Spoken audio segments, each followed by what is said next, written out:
Hey guys, welcome to the show.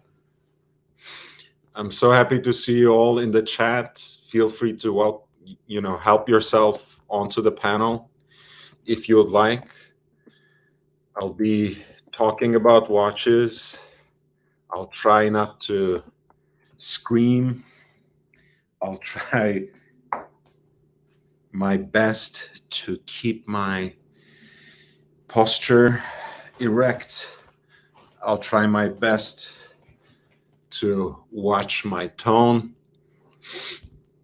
It's so great to see you. I will also talk a little bit about a new segment that I'm introducing in the channel, which might be of interest to some of you. Of course, here mainly we talk about watches. But since I have seen that on Watch YouTube, there are so many channels where macro shots of watches are mistaken for art, and pseudo-philosophical drivel somehow is raised to the level of culture and philosophy. And also, I have seen that, people think they're cultured because they can buy expensive watches and expensive wine. And the best answer, of course, is to show them how one actually can cultivate oneself. And as you all know, the real power of an individual comes from knowledge, first and foremost. It's cultivated in here. It relates to the strength of the mind and the spirit.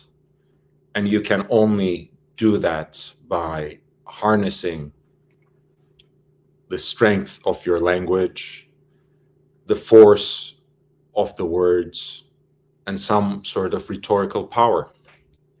So we will be having a segment from now on, perhaps every other morning, if I feel particularly inspired, every morning with a cup of coffee, where I'll be talking about philosophy as an aspect of everyday life, philosophy for everyday life. We'll be reading together. We'll start with one of my favorite historians of philosophy and a philosopher himself, Pierre Hadot. He was an expert of Neoplatonism and Stoicism, and he was, towards the end of his career, also inducted to Collège de France, which is one of the, of course, most prestigious positions you can gain as a scholar. But one of the most important things he did was to basically take apart this idea that is so ingrained in our minds nowadays of philosophy as a system, right? As a discipline that we are taught in school, and as a discipline where people write complicated, jargony books where only other experts are supposed to understand. Pierre Hadot, through his study of Neoplatonists and Stoics, actually made the argument that in its origins, philosophy was never about building a system that is somehow that aimed to shut other people off and out. Philosophy was never about cultivating a discipline of the sort that could be contained in books. It was first and foremost a way of dealing with the challenges of everyday life, a way of cultivating one's mind and spirit in the same way one cultivates one's body, right? In fact, that the idea of that the ancients taught us about philosophy is, in fact, that there's no sharp distinction, right, that was introduced by modern philosophy between body and mind. That to be able to seize your body and to be able to use your body as a vehicle for your everyday life, you have to actually focus on your mind and focus on your mental faculties and mental resources to actually face the life's most difficult challenges. And some of that idea is preserved, at least in name, for example, in the German educational system, right, in the secondary education especially, when one speaks of a gymnasium, right, the gymnasium, as one might, falsely and literally translate into English. But the idea is, in fact, that you have to be in an institution, you have to be in a context where you actually pay enough attention, pay equal attention to both your mind and spirit, right, which in German happens to be the same word, Geist, and your body.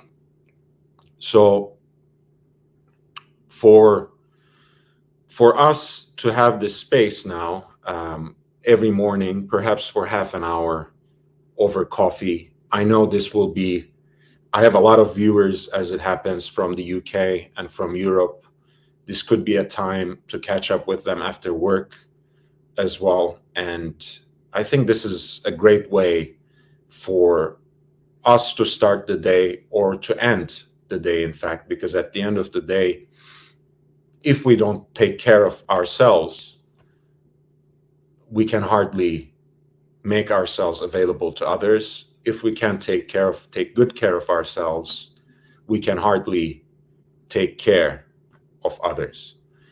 I want to read some of the chats now and welcome people as they trickle in. 49's fine. The Late Show with Lord. Thank you, BC. Lovely to see you, both of you. Orange Grove reminds people to upvote. Please upvote. I really appreciate you being there. It doesn't cost anything, and it really helps me gain some exposure. And if you actually enjoy the content, feel free to share it with others as well. Jay Gray, above all, get your understanding, hitting us with the Proverbs. Omar says, King James Version, no less. Right? Maybe some of you remember this old joke about a Texas governor who was ranting about multilingualism. And he said, well, if English was good for Jesus, it's good for me. So as long as we have the King James Version, we have nothing to fear. Commander, salute to you, Commander. Nice to see you here. Watch Dealer Network, great channel, sir. Thank you. It's nice to see you as well. This is my first time seeing you here, and you're most welcome.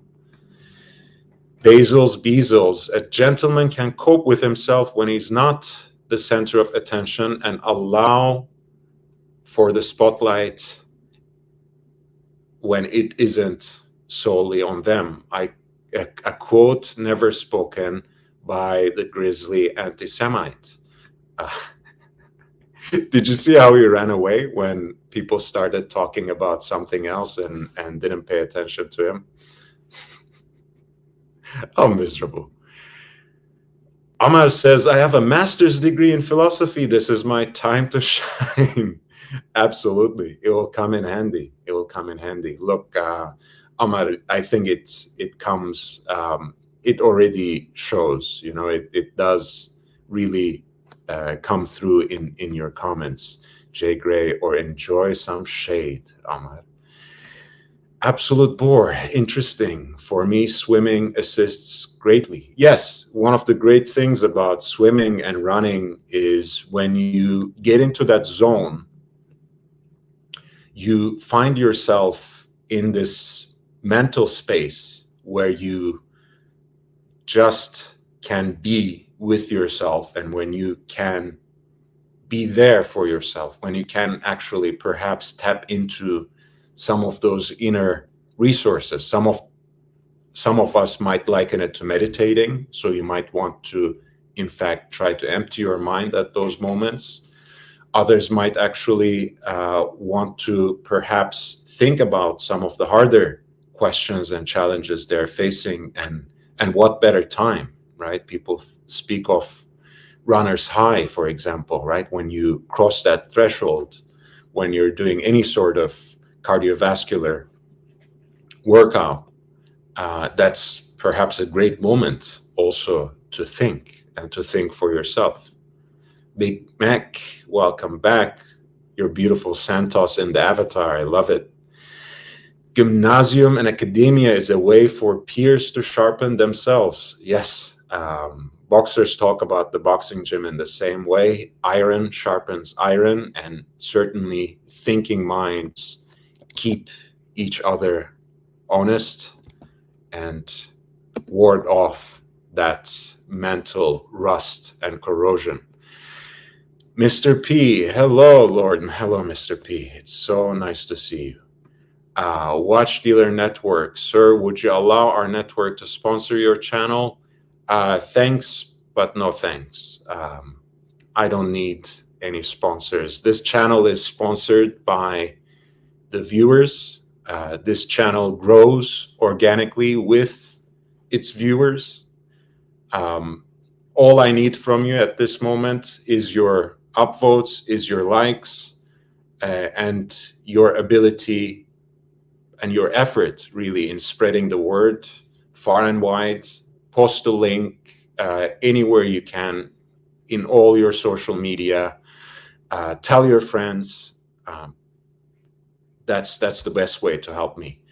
But that being said, in terms of sponsorship, if you want me to create different kinds of content, buy some equipment, step out into the city and in some of the other Southern California towns and actually film stuff. And by that, I don't mean only going into boutiques and stepping into watch stores. That could be part of the content, but I'm more interested in bringing you some of the craftsmen.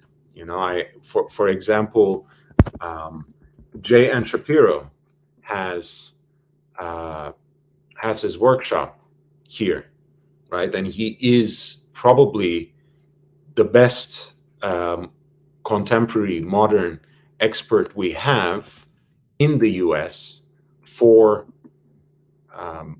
engine turning, right? For the art of guilloche, as the French call it. He has in the past made his own watches.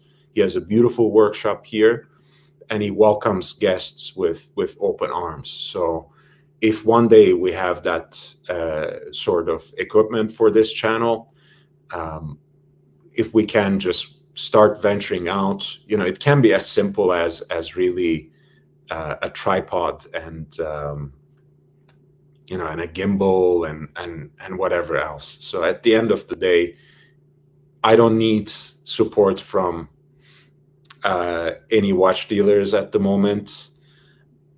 Certainly not from the usual suspects. I don't need any support from second, third tier watch brands that are based on war profiteering schemes. We are just talking watches, and we are just talking about our lives, and we're trying to find ways of taking care of ourselves and taking care of each other. Messaging matters. Hi, Lord. I'm happy to be on the bigotry-free channel. Speaking of which, Tudor hat Aussie expat. Welcome. Hi, welcome. Thank you. And nice. I like the time slot. That's a lot better. Yeah. Well, Aussie. Okay. Is that your work again? Yeah, had a bit of a Guys, bit a of big a commitment. Messaging mistake. matters.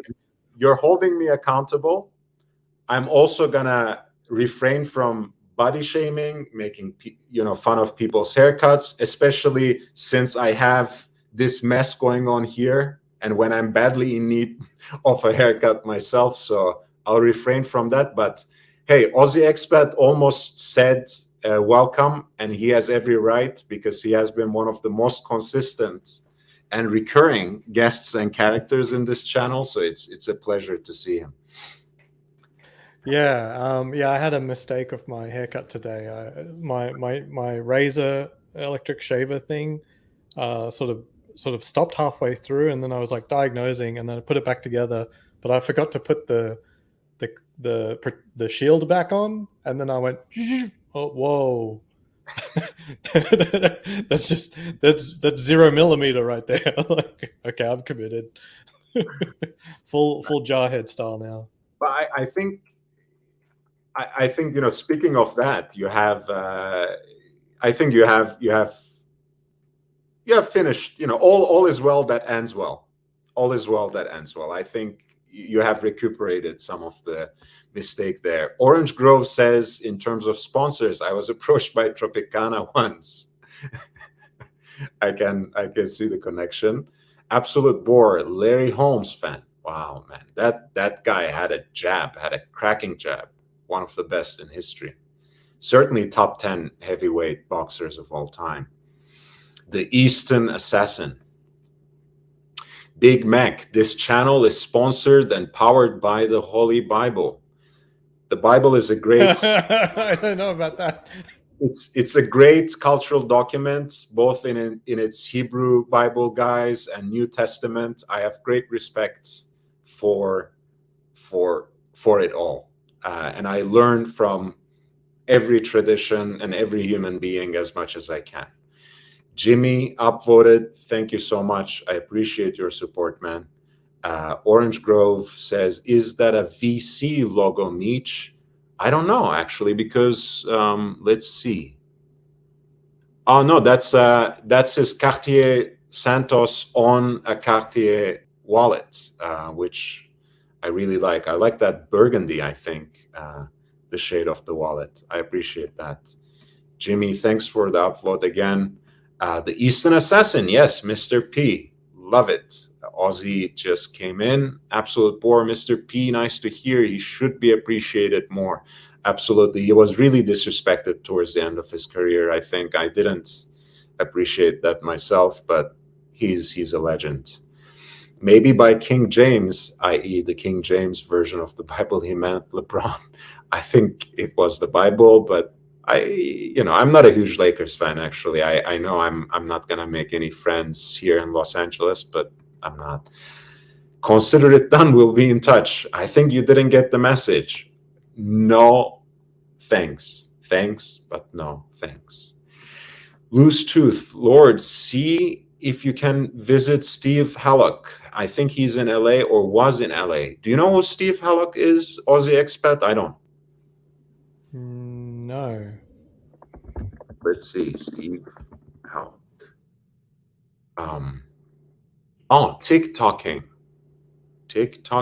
It's okay. It's he's the guy who deals in independence. Okay. I think he's in California. Oh, I think you were showing me a watch from this website, TikToking. I think Aussie Expat was showing me a watch from TikToking a little while ago, if I'm not mistaken. Man, love the little man. Hey, sorry, I don't think we are as entertaining or as loud as the band, but we just got some hot, fresh Krispy Kremes. These ones will not be turned into Rolex. They will just be turned into fat. I like it both, honestly. I think, donuts. One of the things that I like, as much as I'm fed up with Los Angeles, one of the things I like is there are a few different places to get vegan donuts. Donut Friend is one. I love my donuts too. So, and I wouldn't actually give it away even for Rolex at retail. I would rather inhale it myself. That juice box is getting some some hammering. Oh, this is more sugar. This is chocolate milk. Amazing. Just good. I'm just trying to read up if Krispy Kreme's vegan or not. I know some of them might be.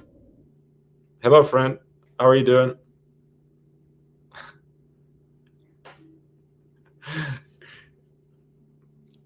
So yes, I guess they're trolling, but you know, they probably thought that because I have less than 500 members, I would be begging for some weird sponsorship deal. But hey, I prefer organic growth. I prefer honest, dedicated followers, even if they're a handful, than 50, 60, 100,000. Like, subscribe, tell your friends. Laura's channel is very underrated and underappreciated. It's very new. I appreciate your support. Spread the word. Messaging Matters says, I like the hat. Great Pagani design logo. And yeah, pull up the Pagani design logo. Let's see. Like, I think it does look exactly like this. I think he's correct. Let's see. We're not advertising these shitters. It's not this is not a recommendation or approval. Well, is this? You think this is another trolling scheme? No. He's quite correct. It's pretty close. It's a shield. Sure, it's a shield. I know. I know. Messaging Matters. He's a great guy. Very, very good. Yeah, it kind of looks like the shield. I dare say that Tudor's shield precedes it, but yeah, predates it, I should say. Actually, that's a good question. When did the shield come about? Obviously, it wasn't always the shield. No. Tudor shield logo. Let's educate ourselves. In 1947, 1 year after the official launch of Tudor montre, the shield was removed and the rose appeared alone with the brand name. So in fact, the shield was the original logo, it seems. That's crazy, because I associate the shield with like the modern Tudor stuff, like the Pelagos or absolutely the Black Shield, or yeah. So it says the first Tudor watches produced in the 1920s and 30s bore a Tudor signature on the dial with the horizontal bar of the T lengthened above the other letters. On some rare pieces, the name Rolex also appears. Around 1936, the logo changed to the name in Gothic characters, accompanied by a shield bearing the Tudor rose, emblem of the English Tudor dynasty. And after the official launch of Tudor montre SA, the shield was removed and the rose appeared alone. And then from 1969, only the shield was used. So interesting bit of history, a lot of twists and turns there. Yeah, and Messenger managed that they still put the rose on the crown on many models. Yes, it's on the Black Bay 58, but the Pelagos has the shield. That's true. That's true. I think, one of the reasons is I don't see why people get so fixated on this, but sometimes people expect the crown to face, or rather the brand logo to face upwards. And the rose is, of course, a very kind of all-around geometric. Yeah, all-around geometric and symmetrical piece. So I think it's an advantage to have that on the crown, so it never quite looks off. Whereas the Rolex crown and the Tudor shield might. Yeah, and I've heard that one. Like on Rolex forums, like 3 weeks ago, there was someone asking whether he needed to take his watch back because when he turns it, the Rolex logo is not up. Yeah, look, I can. you know, when we plonk down so much money on a single luxury item, we want it to be perfect. I understand that desire, but I think some of it borders on OCD. Messaging Matters says Tudor's logo is an homage to Pagani design. Jimmy, the Tudor Rose was a much better branding logo in my opinion. I don't know. I don't know if I agree. I think, you know, maybe I do prefer Tudor Rose too, but I don't know if I'm being nostalgic or not. I'm not sure if it's better branding per se. I think they're just using whatever works where it works, you know, like if it's modern, putting the rose on it sort of doesn't really suit, so it doesn't get the rose. And then the Black Bay 58, it's got a really big crown, nice flat side to put the rose on, so they put the rose there. I think they're doing well for each watch, as in you're not getting a logo that will always be put there just because that happens to be the brand's logo, and it's there no matter how off it looks for that particular watch. They're choosing the right expression of their brand on each watch, and normally it's the other way around. It's sort of like a, I don't want to call it anti-synergy, but it's where you as a company are getting in the way of the watch being the best it can be. I'd say, for example, a good example of this might be Seiko's Prospex logo, which appears on watches like the newer Alpinist, where it sort of just ruins the look. It's too modern of a logo on a design that looks a little bit more heritagey. But by the way, just to clarify it, what I read, at least what I understood from what I read, was that once the Gothic script was introduced, right, and once the brand acquired a logo, it was basically the shield and the rose, right? You know, so basically the shield of the Tudor dynasty, the symbol of the Tudor dynasty. And then they basically dropped the shield, and then, you know, it came back in 1969, and nowadays, you know, the rose went away as well. So Jimmy says, I thought the rose came first as well. So they were basically together on the Tudor shield. I run a marketing company with wife. Rose logo has heritage, but a logo needs to look great, huge as well as tiny. Very simple and great point. The tiny part is where the rose runs into trouble. Black Bay still have it on the crown. Absolutely. Yeah. Do you have, I know, you know, part of it is utilitarian because you're not quite satisfied with your new haircut yourself. But are you sending any other messages out with your Tudor hat? No, it's just the best hat I've got. The other hat I've got is Longines. It's a much better hat, and I wouldn't mind some advice on Longines later, because I really like. I looked a lot more closely at the Spirit line in the last month or two, and even independently, I when I looked at their lineup, I looked at the Spirit. I liked it the most, and Idguy had a really good video on the Spirit Zulu time, and that looks really great to my eye. Is the Zulu time what you're looking at? Actually, everything in the Spirit lineup I think looks pretty solid, but narrowing it down is not something I've started to do yet, in the process of finding my way to a purchase. All right, let's pull that up. Let's start with that. This is their GMT watch, basically. Yes? Yeah, that's it. They have a green one that Idguy was looking at that was quite pleasing. Mm-hmm. I think, is this the green one or this is black?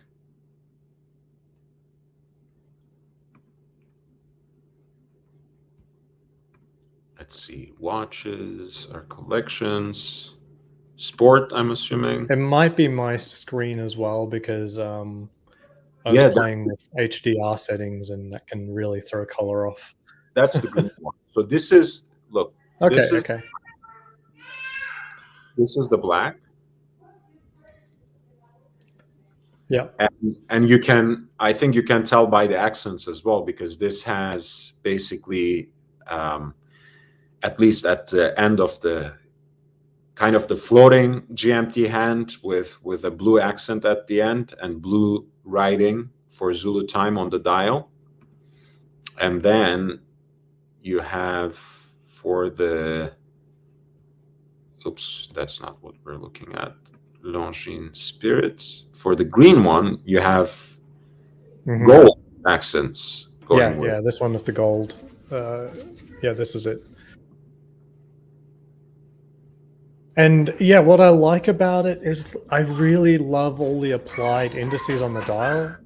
I really, I don't know, they really speak to me. And then the bezel is actually ceramic, so I like all of what it's offering. A true GMT design layout looks uncompromising, and I think it's very, very affordable. There's a price on that page. Like, it's ridiculously affordable. Like, this is one between Tudor and Longines. They're the only brands delivering watches under 5K that's good. But I mean, Longines is even better value. Depends whether or not you like the heritage or so on and so forth.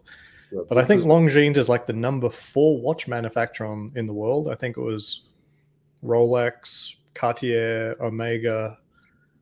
I think someone else appears at number 4 or 5, and then Longines. So it's definitely a brand that we ignore a lot, and they don't make crap, but no, not at all. Actually, look, I usually start nitpicking about watches that I actually like, and then somehow I have to find a reason not to get them, right? And for me, that's what this boils down to, basically. This 5 stars, like the 5-star review they gave themselves on the dial. I could have done without that. But otherwise, like you said, true GMT function. I think the design is quite sporty without going overboard. I actually like the Arabic numbers on the dial. Now that you and Messaging Matters say it with the 5 stars in gold, it does remind me of very modern things and systems. But I think on the regular Spirit, where it's in, I don't know, some silvery metal, it doesn't give me that context. But it is the gold one that I like. So thank you guys for. I can't unsee that now. Yeah, and I don't know how the bracelet is on these. Have you had a chance of wearing it? No, I might have a closer look when I go in. It does seem to use a really cool quick release system that looks very similar to the Cartier setup. I'd have to take a close look because honestly, the Cartier setup is exceptional. Like, it's not just quick release. Like, tags have quick release, but the way that, as an example, the way the tag system works is it's sort of like there's a normal spring bar followed by like a claw-like mechanism on the end link. So now, instead of having one point of failure with the spring bar, you now have 2. Meanwhile, the Cartier actually engages with these grooves between the case and the end link, meaning the thing that keeps the watch together on the bracelet is actually solid chunks of metal, not the spring bar. The spring bar just sort of keeps it from sliding down, but the thing that will actually take pressure is actually the case itself. So the first thing that'll break if you start tugging on a Cartier Santos, I think, is probably going to be the clasp. I don't know if there's a weakness in the clasp somewhere, but it's certainly not spring bar based anymore. Honestly, again, I'm just, the upcharge for the bracelet is only $100, so that's why I'm asking whether the bracelet wears well or not, because this version is basically presented without bracelet, and it's $29.50, and the green was presented with the with the bracelet, with the stainless steel bracelet, and that's 3,050. So Wow. That's just basically nothing. I'm It's just very close to nothing. because it looks good. You know, I don't mind that it's not very adventurous, but there seem to be at least, you know, a few different finishes, so it's not too dull either. Although I like my, you know, satin brushed stainless. Looks like a 5-link design, or it's just the links have beveling. I think so. It's just the finish beveling. Yeah, so I would like to know how that bracelet wears, but at any rate, the price point is attractive enough. And like you said, Ozzy, you know, unless you're really wedded to the green, I have to admit that those 5 stars look less tacky on the other versions, like on the blue, for example. Yeah, because on every rating platform, all the stars are always gold or yellow. So when you change the color up, it doesn't give me the same connotation. This is not too bad. Like, I mean, the 5 stars again, I could do without, but this doesn't grate on me as much as the one, you know, gold stars. I think the 5 stars. I mean, I'm just telling you what I think of it when I look at it. I haven't looked at any of the material. I think to them it represents their field watchy brand spirit. So instead of literally having the word spirit, I think the 5 stars represents that category of watch for them. The 5 stars is their spirit line. I see. I think because that's on there. That's not just a Zulu time feature. It's also on the more field watch, the time only thing. And I heard people say that they have put that on their watches before, which was, you know, small consolation for me. But yeah, I can see that. I can see that. Let's see what people have been saying. Yeah, I don't want to be reminded of a Yelp review every time I look at my watch dial. Messaging Matters says, Jimmy, in the watch universe, I have to say my favorite logo is the Vacheron Constantin Maltese cross, and I love how they integrate it into various parts of the watch. I appreciate it from a distance, not for me, because sometimes I think it's overdone. I think these things can be overdone as well. I like the Breguet Marine, for example, but that watch, okay, it has the name. It then has the beautiful wave dial, which is hand guilloché. I'll bring it up in a minute. But then it also has the clasp, the buckle rather, that is a ship's wheel. The rotor is a ship's wheel. And then the presentation box looks like the inside of a luxurious yacht as well. So it can be overdone. It can certainly be overdone when you play up those sorts of things. You know, what is once intriguing and exciting can easily become, I think, a little tacky, to be honest. Let me put this up.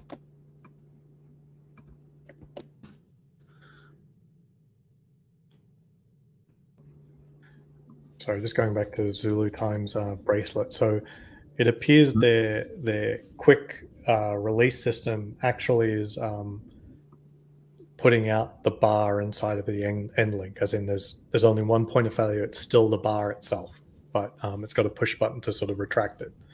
So that's good. It's not like the tag system, which creates double the number of points of failure. Yeah, you see that half ship's wheel they have as the rotor, and then they have a full ship's wheel on the buckle. I feel like, you know, there's a way you can certainly overdo it.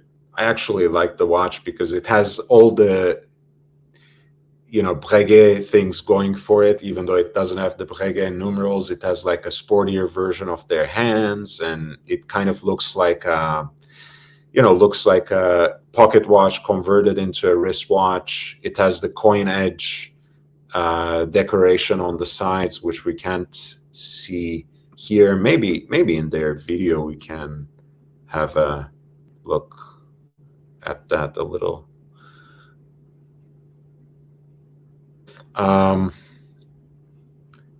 But yeah, you can kind of see here how it looks like.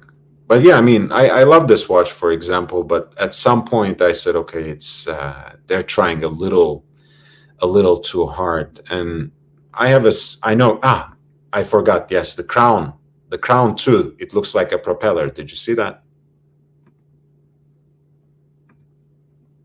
Right here. Oh, I see. Yeah. So, too much is too much.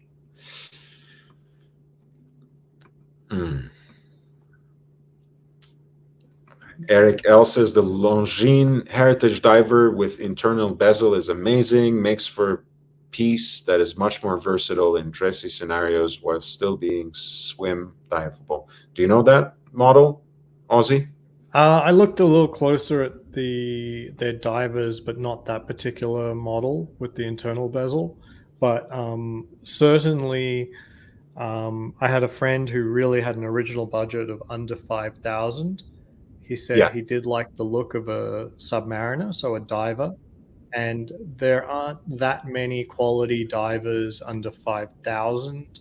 Longines make one, Tudor make one. I think there's a Breitling that comes close in price, a Super Ocean that comes close, but I don't think it quite makes it under 5.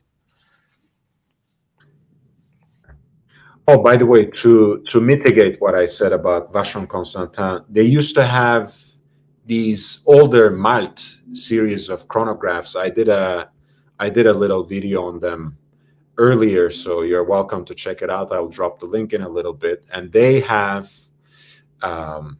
these highly stylized lugs that splay out, and they're kind of shaped like the talons of a Maltese eagle. So I love those sorts of nods, honestly. In this case, it didn't hit me, but hey, if you like it, go for it. Jimmy says, for example, I think of Patton, the 5-star general, when I see those stars. Seriously, though, Longines have great watches. Not everything has to be big dollar. I think we will both agree here. We both have a lot of Seikos in our collections, Aussie Expat and I. So we don't agree on every Seiko that we own. Yeah. So I referred to the Spirit as a field watch, but I'm wrong. It's an aviator's watch, and I think Hodinkee, they actually had a good Q&A on this one. What's the difference? And he said potentially the inclusion of some anti-magnetism aspects on an aviator's watch versus a field watch. Otherwise, unless they've got a complication like GMT that would justify it being a flyer's watch, they're pretty much the same. Yeah, look, I mean, you get 3 days of power reserve, you get the GMT functionality, you get a bracelet with interchangeable system. So if the steel bracelet is not to your liking, you can try it with any number of different straps, leather bands, NATO. And I have to say, I'm enjoying this website design a little bit, maybe too much. Yeah, I just went through it. It's like, it's okay. It's nice. Like, we've seen a lot of obnoxious stuff through Watches and Wonders, but this is okay. Yeah. Omar, in terms of clarifying my earlier statement about watch leaders, I was referring to a recent ranking by, I think, JP Morgan or something like that. And I didn't add the clarification they did. It was about Swiss manufacturers only. So I don't know where Seiko and Casio rank. And in fact, I don't even know about Casio Company because my friend was trying to find them and he thought he found them as a stock ticker on the stock exchange, but it looked like a penny stock, Casio Computer. But I don't know. Whether or not we could figure out where Seiko and Casio fit in all of this, I really don't know. Yeah, and also they just don't include Apple anymore in these sorts of listings because it's too depressing. Um, because I think Apple probably sells more watches than even Seiko and Casio possibly. Well, this was all by value. So, certain brands have certain advantages, obviously, and disadvantages by going for a higher end price. So, like, AP is like, I can't remember where they were. I think that might have been number 3 or something like that. I see. So Eric L, I think this was about the Breguet Marine. The waves are too much, too literal for me. Feel the same way about the Omega 300M. I think the original Bond watch, Omega Seamaster 300, I think that was a beautiful one. I still appreciate those actually. I wouldn't mind like a mid-90s example in good condition. They do have a nicer wave dial, and I think than the engraved version that they sell today. I want to show, there was a matte dial someone showed me on my Discord. Someone shared a matte dial Omega, and it was beautiful. I want to try find that photo for you.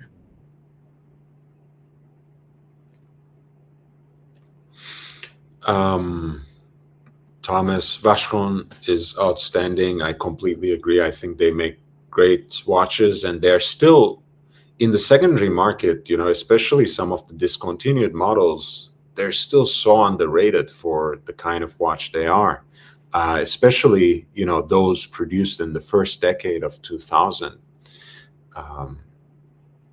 Great watches.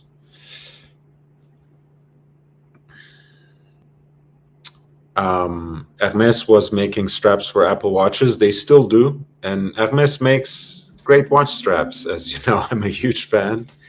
But they're expensive. Thoughts on the Hermes P8? Do you mean H08, perhaps, Thomas? If you could clarify that, I would appreciate it. And we can bring up. They just came with a blue titanium version, which I thought was beautiful. I think actually some of the watches they presented for Watches and Wonders, including the World Time, I'm not going to say they stole the show because no one gives a flying fuck about what Hermes does in terms of watches, but they certainly were some of the more interesting examples for me. Bert K says, let's try to answer this one once you're done. Ozzy, I'll give my take. Pelagos or Titanium Seamaster 300 Heritage? For me, the original Pelagos all day, every day. I think with the full titanium bracelet, it's a very, I feel like, that's the kind of pinnacle of Tudor for me. I like a lot of the models they produce, but that's something that they have for themselves, very unique, and I don't know. It's like a great iteration of a tool watch for our time. I'm not necessarily implying that people should use that instead of diving computers. Don't take me wrong, but it has that same ethos, and one of the reasons people like titanium watches is because they feel just as substantial but much more lighter than a steel watch designed in the same way. So yeah, I'll give you my take. So the question implies that you're going titanium either way. So that's cool. I really like titanium. I really like the look. It has a very rich sort of gray gunmetal-y look, and it really adds to the overall look and aesthetic of a tool watch. I have my biases on my head. I love my Pelagos, and switching to titanium is always a lot of fun because I don't know. Like, so I've got a stainless steel ring on now to pair up with my Submariner here today, to match the metals, and then I've also got a titanium one. The titanium one to me does look like a more important metal. You know, I know it costs more to manufacture or whatever, but the dullness of it sort of it just has a lot more warmth. And the problem with stainless steel is that you end up seeing it on literally everything. So I look at my cutlery; it's the same color as my watch. Like And my how, fork is the same what, material; it's literally the same. what do you think about the spring extension system? Do you actually like it on a day-to-day basis? It's. I think they just need to use lighter springs. The spring tension is too high, Okay, and if they just supplied, like, if maybe even aftermarket, someone identified which springs to get, they're just too strong. I see. So it doesn't actually expand as easily as one might expect. Yeah, you could expand it with it, but then it'll contract around your wrist like a really tight elastic band. It's just too tight, and also it may be a little misguided in that I like there to be a little bit, like when I do this, there's like a little bit of air underneath my wrist and the watch. So there's always a little bit extra for me on my fit. I don't have it snug, but a spring tension system, no matter how light, would always mean the bracelet was snug, and I don't really like that feeling. So to me, it's sort of like a glide lock, but only with 4 notches ultimately. So I say glide lock's a little better still, but not by a lot. They could fix it. I mean, once again, just to give you an idea, because you are comparing titanium watch to titanium watch, my vote is for the Pelagos. But if you ask me, again, I'm just trying to kind of dial down on my Rolex fanboyism in general, which bleeds into Tudor as well. If you were just buying a steel diver, I might actually say, okay, go get the Seamaster. But I think in this case, I vote solidly for the Pelagos, and I actually like the original better than the FXD, because that's a very niche watch. If you ask me, if you're into it, you're into it, and love it, wear it. That's great. But I think the sound advice would be to go for this one. Yeah, and if you look at the bracelet between them, obviously the Pelagos does have its bracelet. As I said, I think it's a close second to a glide lock, but the Omega, I think, has no adjustment. Mm-hmm. Yeah, I don't actually know. It also looks like the Omega's got 2 types of finishes on the watch as well, which Look, I would not appreciate. look at this. Maybe I'm sorry to interrupt you, Oz, but Hype Beast has a piece on the new Hermes H08, the blue titanium. It's so funny. Maybe they will help them sell some watches. I mean, Hypebeast did pick up on the moon swatch, so maybe we'll see a few lines in front of some Hermeses. That's right. Look, I mean, I love the version of this with the orange strap. I like the fact that they're doing their own thing. It's this watch doesn't look like any other watch on the market, and it actually has their in-house movement. That's very nicely decorated. Actually, let me see if I can pull up a picture of that movement. I think the ones on their own website has a closer shot. Right. And they have versions in titanium. They have versions. I think they do have one. Do they have one in steel?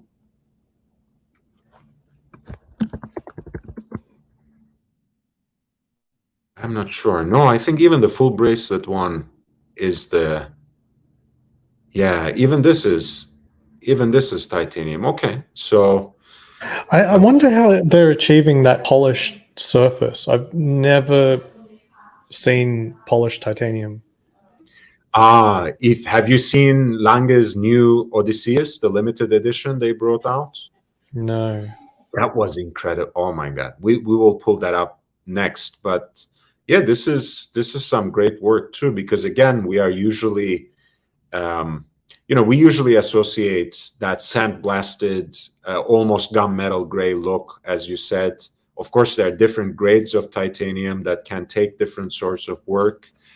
And usually it needs to be, yeah, I mean, these watches, they retail around 5K on the rubber or sailcloth strap they have, in the blue version, in the orange version, in some of the other versions. So it's it's a mystery, because the cases themselves are finished very, very nicely. And when you get it from an AD rather than Hermes, I think you can ask for a discount as well.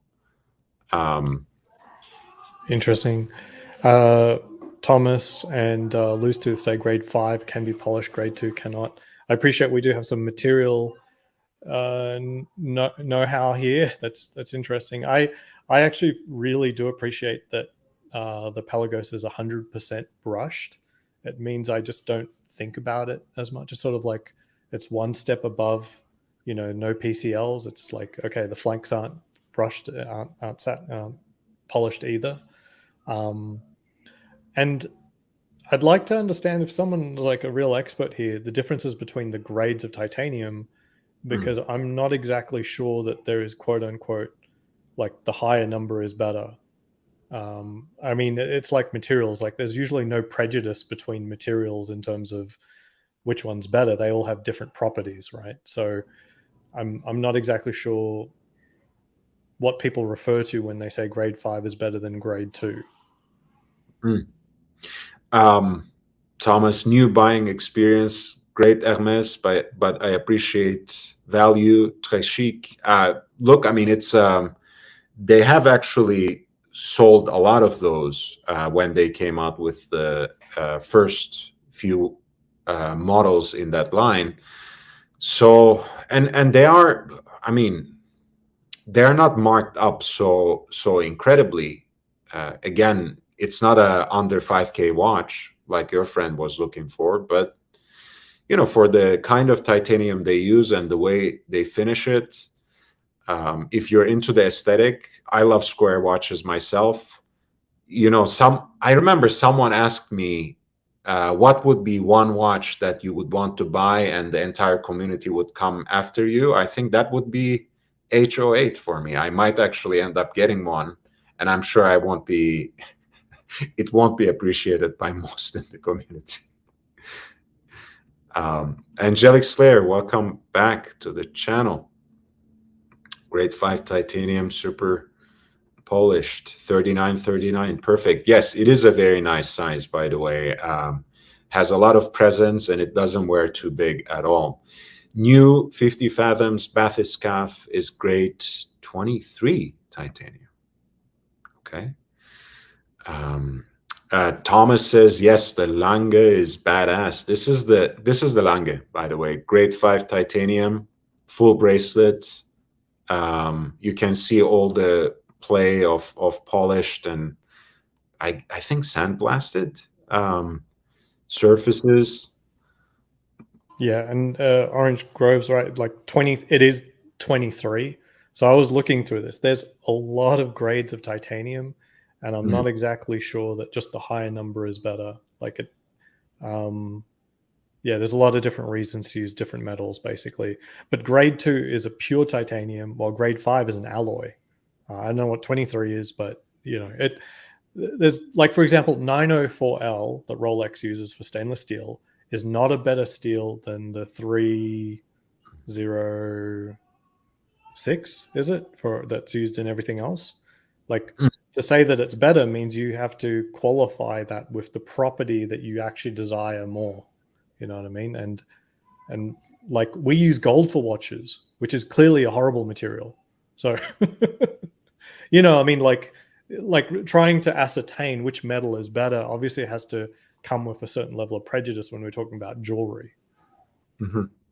But by the way, guys, this watch, I know it's very very divisive in terms of the opinion on these watches, the Odysseus series. Some people think that they just wanted to jump into this luxury steel sports watch genre. I honestly don't actually like the design, but I appreciate the fact that it is recognizably Lange. You won't mistake this for any other brand, so I like that. I don't like the design, but I think the accusation that they just wanted to take a piece of that pie, somehow I don't agree with that, because I think this watch doesn't look like any other integrated sports luxury watch. The titanium one looked very dull on their own website. Hodinkee, as always, took better pictures of it, and you can actually appreciate how that ice blue dial reflects light differently from various angles, because it just looked like a gray dial to me. But now with these pictures, you can actually see how beautiful that dial is. I think this is limited to either 200 or 250 pieces, so it will be probably even harder to get than the steel version, which I don't think they sell to a first-time customer to begin with.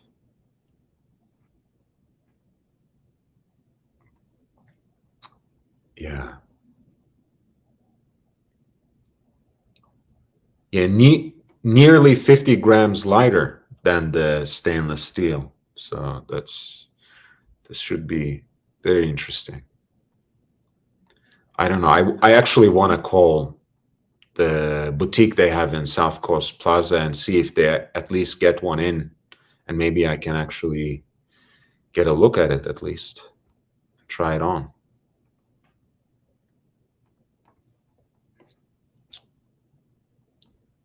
Yeah, boutique exclusive price is $56,500.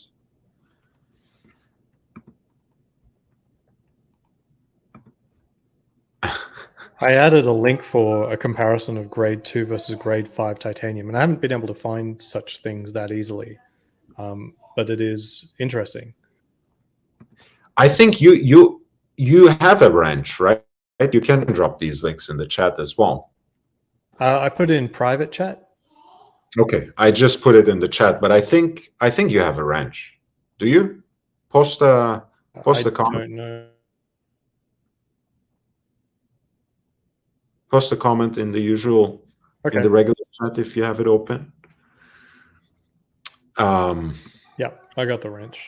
Okay.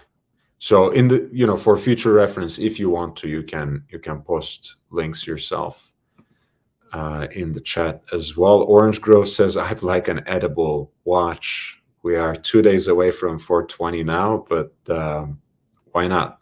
Why not? Are we able to pull up that table? Yes, we are. Let's do it. Let's do it. I'll get the table. Wow.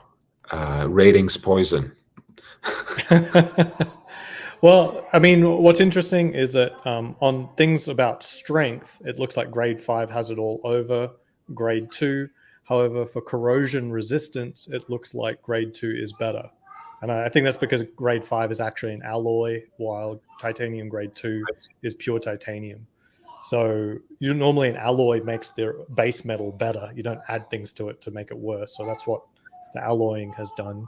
But the corrosion resistance is unmatched for grade 2 titanium. So you could argue something that's exposed to seawater, does it need to be stronger, or does it need to be more corrosion resistant? And is this 276 MPa actually better than steel anyway? And no one's going to say you can't use a steel dive watch because it's too weak. I was once told titanium is not healthy for you. Do you have anything to at the top, no? I don't know. I think humans are really interesting, and so I know gold is not many people have reactions to pure gold, but Right. not many people get pure gold. There's always an alloy of gold. So titanium, I think, is used medically because it's just more likely to be inert. So the price on the Lange is again $56,500 US. I think it's a boutique exclusive, and it might actually be a limited edition, but at any rate, it's limited production, right? You have, I think, Lange makes less than 6,000 watches a year, and I'm sure the Odysseus is probably less than 250, maybe 300 watches worldwide per year. It's not even their biggest production, so these will be very hard to get.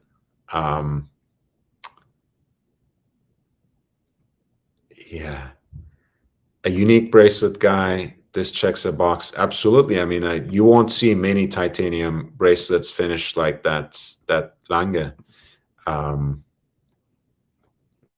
It's yeah, it's really something else. And of Just course, last thing from that table there, it's just saying titanium grade 2 is selected specifically when aqueous corrosion resistance is required. What's aqueous? Is that another word for ocean?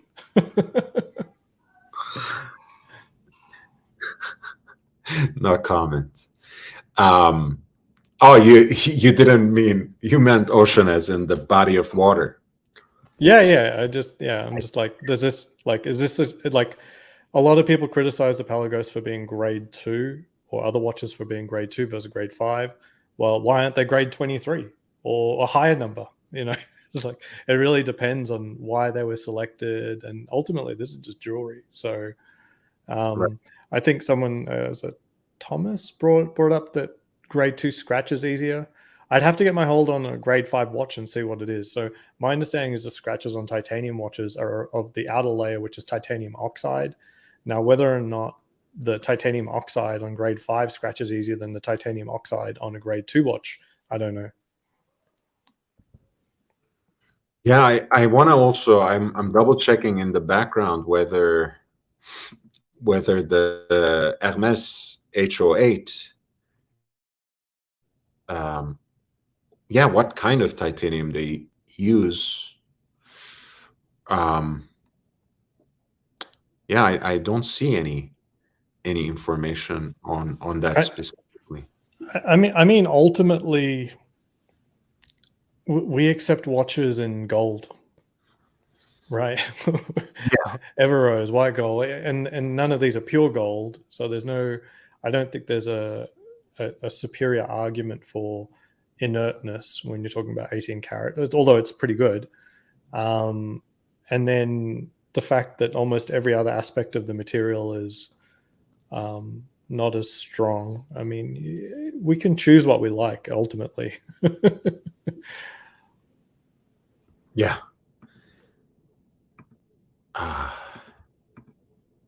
And there's an example like the Pelagos isn't significantly lighter than a Submariner, even though it's titanium. It just like even its lightness isn't really that big of a deal. Jay Gray says titanium is great for bicycle frames. Yeah, I mean, it's lighter and probably better than aluminum, which has been used as well to produce lighter frames. So Thomas says that's for deep sea technology. Titanium will heal itself. Oh, messaging. Yeah. Sorry for the confusion there.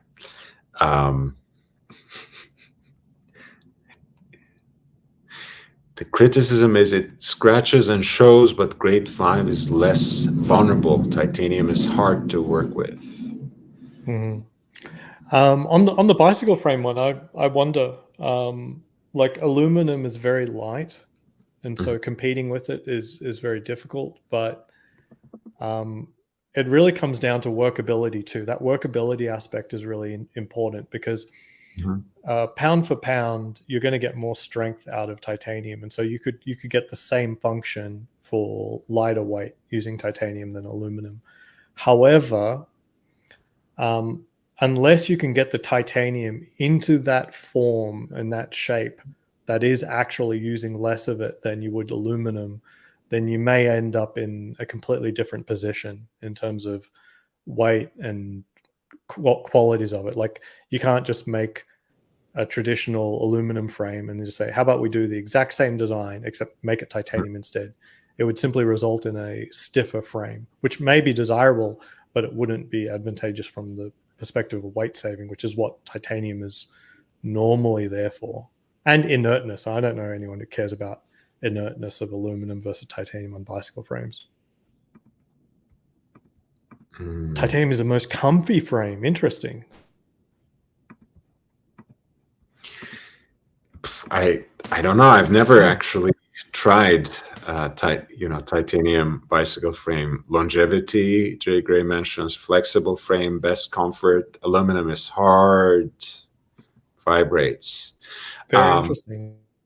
But Bert K says, any thoughts comparing the Pelagos to Tissot C-Star 2000? I'm not familiar with Tissot, so let's bring it up to take a look. It's much more of a bargain than the Pelagos, for sure. Pelagos is a 4K watch. It's not necessarily cheap. Out the door with tax, it'll be about 4,800 or something, very close to 5,000, depending where you are. I don't know why it's taking so long to load, but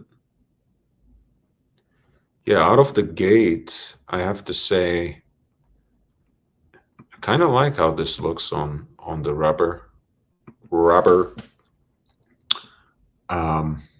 For some reason, it doesn't load the bigger pictures, but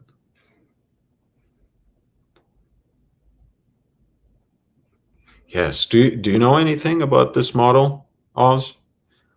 No. 80 hours of power reserve, Nivacron balanced spring, anti-magnetic. I like how they spelt see-through. See though. See though.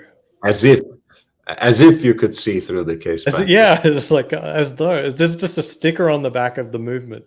So as though it was see-through. It's a see though. See, they have jumped on the interchangeable system bandwagon as well. And you go, it's just spring bars. Look, Tissot, I don't have anything against Tissot, but for me, the thing with Tissot is, of course, it's gonna be forever, tied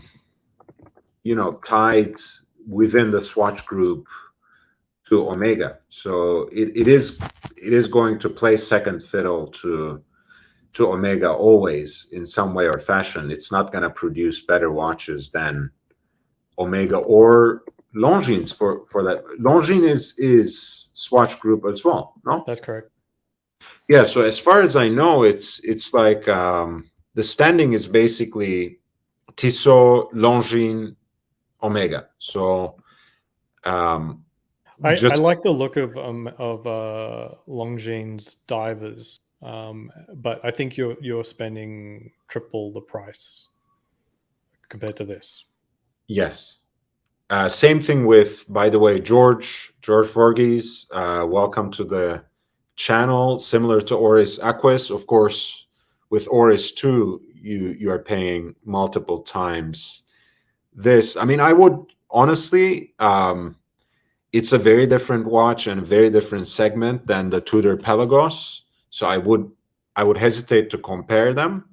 But yeah, go into a boutique, go into a dealer and check it out. Put it on, see how it feels on your wrist, see if you like it, see how that interchangeable bracelet system works. And talk to more people who have. For $1,000, I'd be looking towards a Captain Willard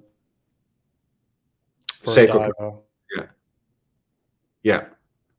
Honestly, yeah. I mean, 1,000 and below, maybe it's just a reflex that I have. I usually look at Seiko anyways. Seiko Prospects, I think, offers great value for 1,000 and under. And yeah, they have a lot of divers at 1,000 and 1,200, and usually you can get a nice discount on a lot of that stuff from the dealer as well. I mean, something like this, for example, right? 1,200. I think that's a beautiful watch. I think what was it? Let's go back to the Prospects series.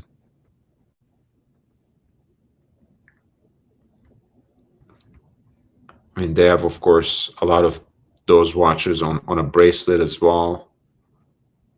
Similar models. And you can get them a lot less than this. Absolutely. I mean, online and also from authorized dealers, right? You know, so let's if you keep the options open, I think the Seiko Prospect series offers some great value in that segment. This is a little more expensive. I threw a link to an article on the Captain Willard. Mm-hmm. Yeah, absolutely. That's the SPB 153 Captain Willard reissue. Again, if you're into that case shape, let me see. I realize you can't click on links on comments, but in the private chat you can. Yeah. Yeah, if you like that,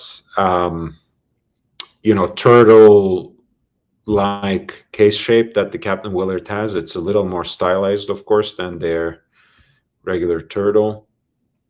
But you see, I mean, this is a great watch as well. And do you remember how much it retails for, Oz?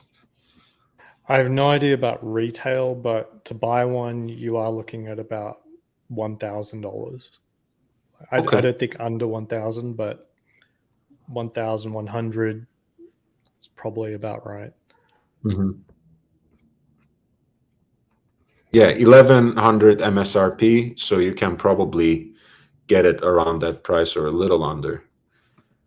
So same as Tissot, basically. But it being one of their more in-demand watches, it's hard to find it much below MSRP, unlike most of other Seiko divers or Seiko watches in general. Oris titanium. Does Oris have a titanium diver, Oz? They probably do. I think that's what Thomas wants us to bring up. No, this is not it. This is Chrono. Is this all being said, I mean, the whole exercise of a titanium watch is kind of pointless, isn't it? I don't, I'm not. Why do you say that? Well, I just don't like. Normally, you apply the use of titanium because you had to reduce weight, right? That's and Right. Or maybe the inertness is a really important function. I don't think many of these titanium divers are actually reducing weight in a way that anyone would care.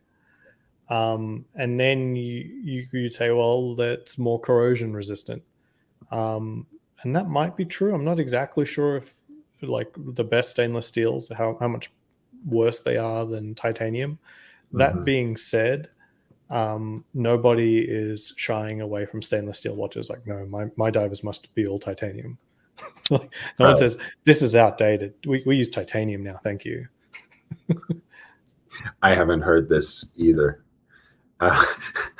Big Meech is raging against Oris, saying this is not elite luxury. Well, I mean, I don't know. I've never pretended that you have to pay to. Brand was the professor talking about where the indices were falling off because they used the wrong glue and it was in relation to China. He didn't say the brand, but I had my neighbor describe to me his Oris had one of the indices fall off and get stuck underneath the minute hand. And Mhm. I'm like, okay. Yeah, again, I don't want to shit on any brand, especially brands that I haven't owned myself. Which, I honestly, I don't think you are the only person qualified to speak on a brand, right? When you own a brand, don't take me wrong. But I don't want to just go fast and loose with any particular brand that I haven't actually tried in my life. That being said, yeah, I've never warmed up to Oris, and I generally, again, that segment of 3 to 5K is a segment of watches that I mostly avoided. Except, of course, when you could get vintage Rolexes for around 4 or 5K. Those were the times. When they were around 3.5, I was still, just starting college, so I couldn't really afford them. That's another conversation. But yeah, I usually go for Seikos for absolute beaters, and anything else I usually try to save up. But all respect to people who go for other watches. George, for these, you can get a real nice Christopher Ward Equitane automatic in stainless steel for about 1,200. Let's check it out. Christopher Ward.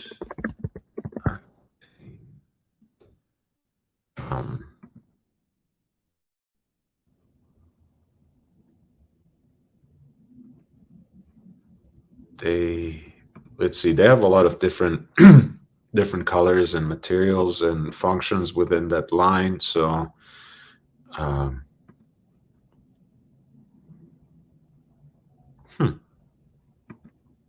okay, yeah, there you go. For example, this is their seaweed green, they call it seagrass green, 1,250. I don't know. Christopher Ward is another brand that I hesitate to say anything about, honestly. I've never even come close to them or come close to owning them. But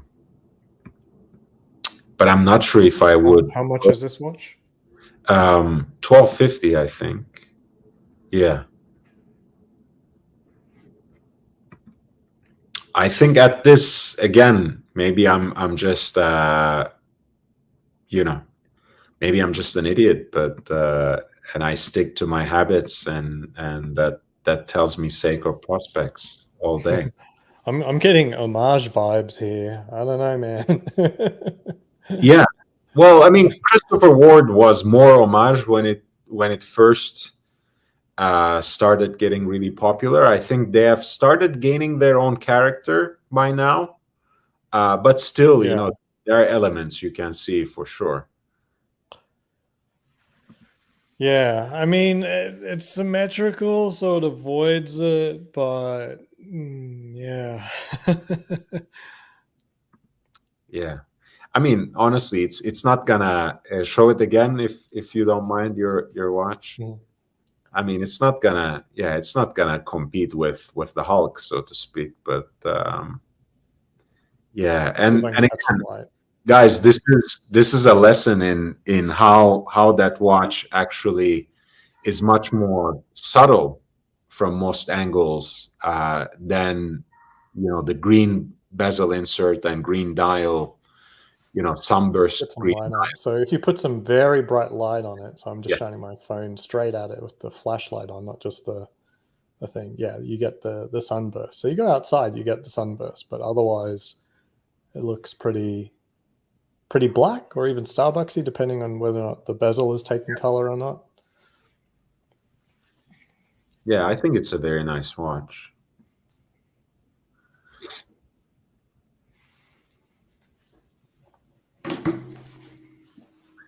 Thomas says the titanium looks and feels like air, more so out of the water, and the unique metal color.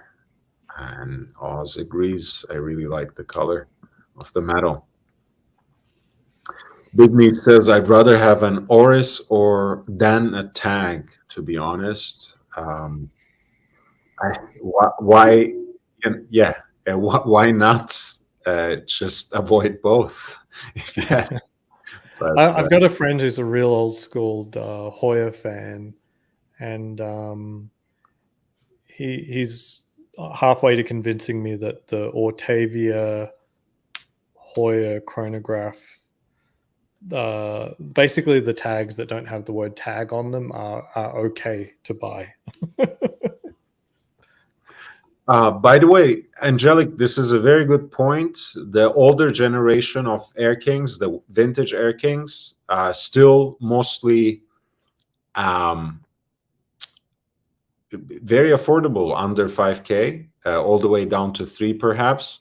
And that 34 millimeter, I've tried a few on my wrist. It's not as small as you think, but then again, I'm someone who's at home with an old school 36 Datejust as well. So Joe, welcome back.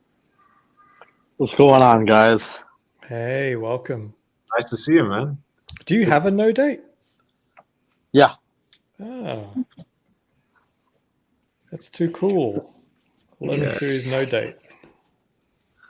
I had to jump on when I heard we were talking about shitters because I actually we didn't talk about shitters. These are all quality watches.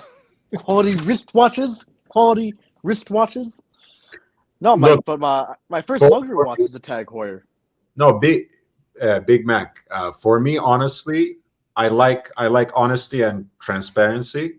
As long as we have a watch that's priced right for the segment and it doesn't present itself as something that it isn't, I have no problem. I have problem with watches that are, that they're trying to sell for 3-4K in British pounds, with the same quality as these sorts of Swiss watches or Right. Seiko watches that you can get for $1,000, right? That's what I have a problem with. Otherwise, Well, I love my shitters. No problem with them. Well, I think Archie's right though on Oris that Oris is getting too big or they think they're getting too big for their level. I think they're perfectly fine at the $2,000 range, $2,000, $1,500 on average, and the fact that you're seeing Oris come out, trying to slide into the 5 to 7K range in some cases, I think that's ludicrous, honestly. Talking about the skeletonized Pro Pilot or something like that. Yeah, the latest, the color dial ones. I actually like those. Judge me if you will, but I actually like them. But at $6,000, I think is what they want for them. Yeah, no way. That. I don't care if they're titanium or not. I'm in disbelief. I don't have counter evidence, but that's ridiculous. I don't know if they're 6 or not, but I know they're above 4. Put it that. Because the new Aquaterras are 6, and I think that's overpriced. Because the previous Aquaterras were 5.2, and they still sell those.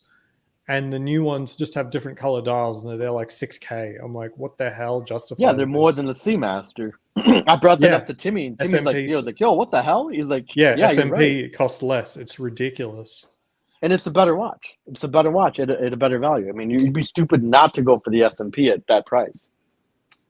I had the friend who wanted something under 5K, and I thought, oh, maybe the Aquaterra could fit there. I assumed the Aquaterra costs less than the SMP. And I'm like, oh, no, it costs way more. The 38's pretty much the same way, too, I think. The 38s of the new gen are about the same price, too. Even with the 10% discount, I mean, you're still pushing well over, in my opinion, well over what it's worth. I honestly think, just purely my opinion, unless you're able to get a discount on Omega, I think they're asking more money than their watches are worth. Oh, absolutely. That's the right way to do business, but I honestly think that. I bought the Speedmaster, the 3861. I don't actually think it's at the quality level for its price where it needs to be. It's $6,000. I think is where it's at. I think that's the. Yeah, I agree. Take 1,000 off. It fits a little bit. And they're pretty easy to get a discount on nowadays. Honestly, if you bought early, yeah, probably you couldn't get anything. But nowadays, No, man, they're still popping in and out of stock. Quite frankly, like really when Moon's Watch came out, I double checked. I was like, nope, they're out of stock. interesting, huh? Yeah, they're still just popping in and out of stock basically. So you can find it sitting, but it's also true you might not find it sitting.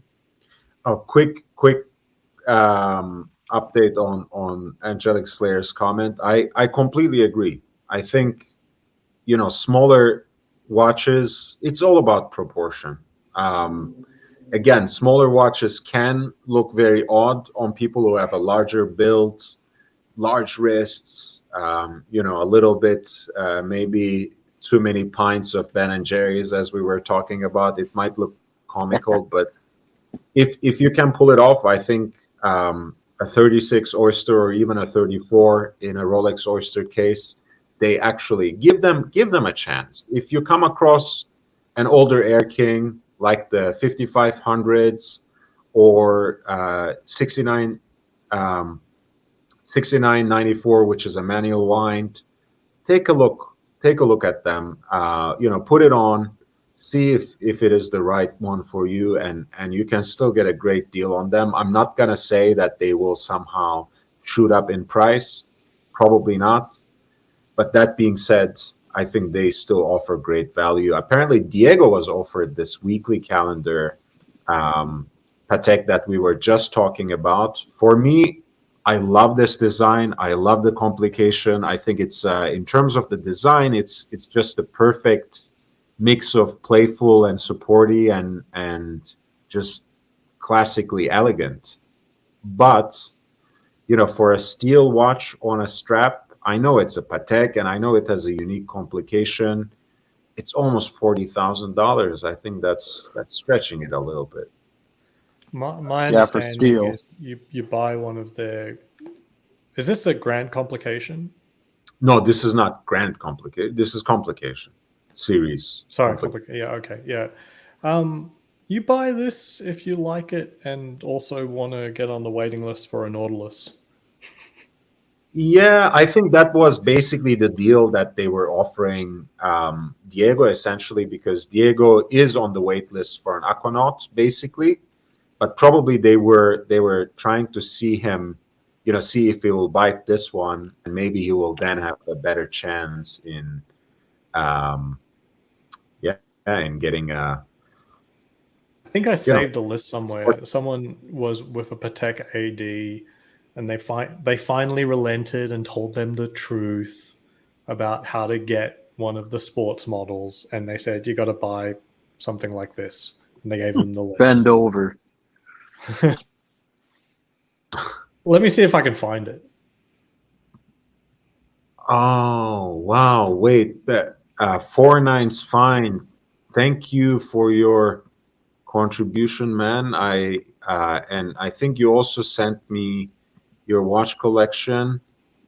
So let me download those pictures as these wonderful people are carrying on the conversation, so I don't in any way risk exposing you. But yeah, I mean, in general, wait lists, as you know, and as Diego himself knows, they're mostly a sham, right? You know, you're either a preferred customer or you are not. And whether they can get a certain watch for you really depends more on that than any wait list they may have.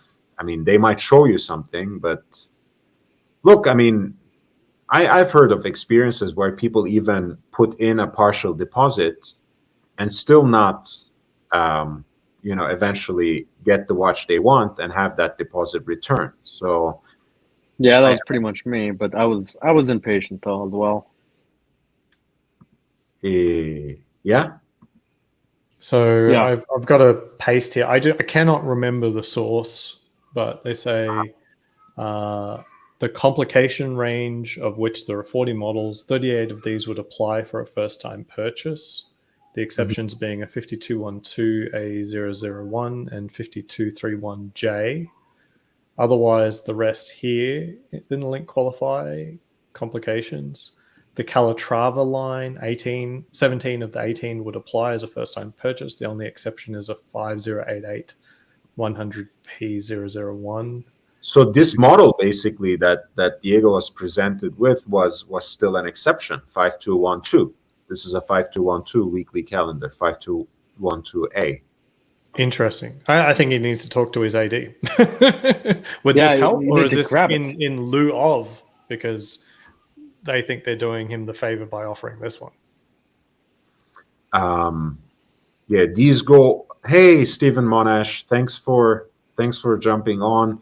49's fine. Drop me a message in the chat and let me know if you want me to read the narrative in your email, or if that's just information for me. I just want to make sure, again, not to expose personal and professional information that you wouldn't want to be exposed. Diego, okay. Stephen Monash, gray market has destroyed the reality of what watches are worth. Not only have they exploited unashamedly, not only that, they have exploited unashamedly the 80 waiting lists beyond belief. Yes, because I'm guessing you wouldn't be surprised when I tell you this, but a lot of the ADs, again, I have more knowledge of European ADs than this country, admittedly, insider knowledge I'm talking about. They sell a lot through the back door to gray market dealers themselves, rather than to you and me as customers. Good Well, I morning. mean, why wouldn't you? Honestly, it's a no-brainer. You know, if I can make 10 times the money dumping it out the back, then selling it to you. You know. Yeah, Stephen Monash, I also love 5212. The dial might, again, I actually love the dial on this one. I just think it's just playful and sporty enough while preserving a lot of the best aesthetics of Patek. George Voorhees, great content and show, very informative. Much appreciate your input and insight. Hey, I'm nothing really on my own. Oz jumps on all the time, basically. My new co-host, more or less, no obligation, but I want to give the credit when it's due. And Big Mac has been one of my biggest supporters from the very beginning. So I appreciate them. And if I can provide anything, I'm more than happy. So if you haven't upvoted yet, guys, please upvote, and that helps a lot. And spread the word. You know, tell all your friends. Aquanaut was offered to me. I didn't ask for it. Well, you should ask for it. Ask for it again. So I'm a little confused. You're saying you want to buy Aquanaut, and Then you deny were you it? offered a position in the wait list, or did you actually get the watch? Hey, Big George. How are you doing, man? Hey, how are you, Lord? How's everybody? Nice to see you. Well, now I love the game you're playing there with your avatar. Now you are more implicit. Yeah, About I got Kermit on there. Love it. If you didn't catch up with that, Big George just got his new Kermit, with the ceramic green bezel. And he had that beautiful watch in his avatar, but he is now playing it a little more cool and subtle. So he just has Kermit the Frog sipping his tea. Yeah. I jumped in there because you guys was talking about the 5212, and that's one of my favorite pateks. Yeah, Especially because it's in steel. You don't really see too many Calatravas in steel. that's true. I mean, look, of course, there was a time in the first half of the 20th century where, in fact, it was a very exclusive thing and a special order thing to get Patek watches in steel. Period. Right? It was something of a weird flex at the time. Hi, Diego. Welcome. Hey, I G'day. just put my headphones. And nowadays, again, they don't produce a lot of steel watches to begin with, and when they do, it's usually the sports models. So I do appreciate that watch for that reason too, and thank you for pointing that out again, George. Thanks for bringing it up. Yes, and the dial is really interesting too, because it's handwriting. It's the designer's handwriting, from what I understand. Yeah. was just gonna answer Aussie because it was a lot of typing. No, I was asked a while ago. Well, not really asked, just told we would like you to buy a Patek for your next watch. Mhm. And I said, okay.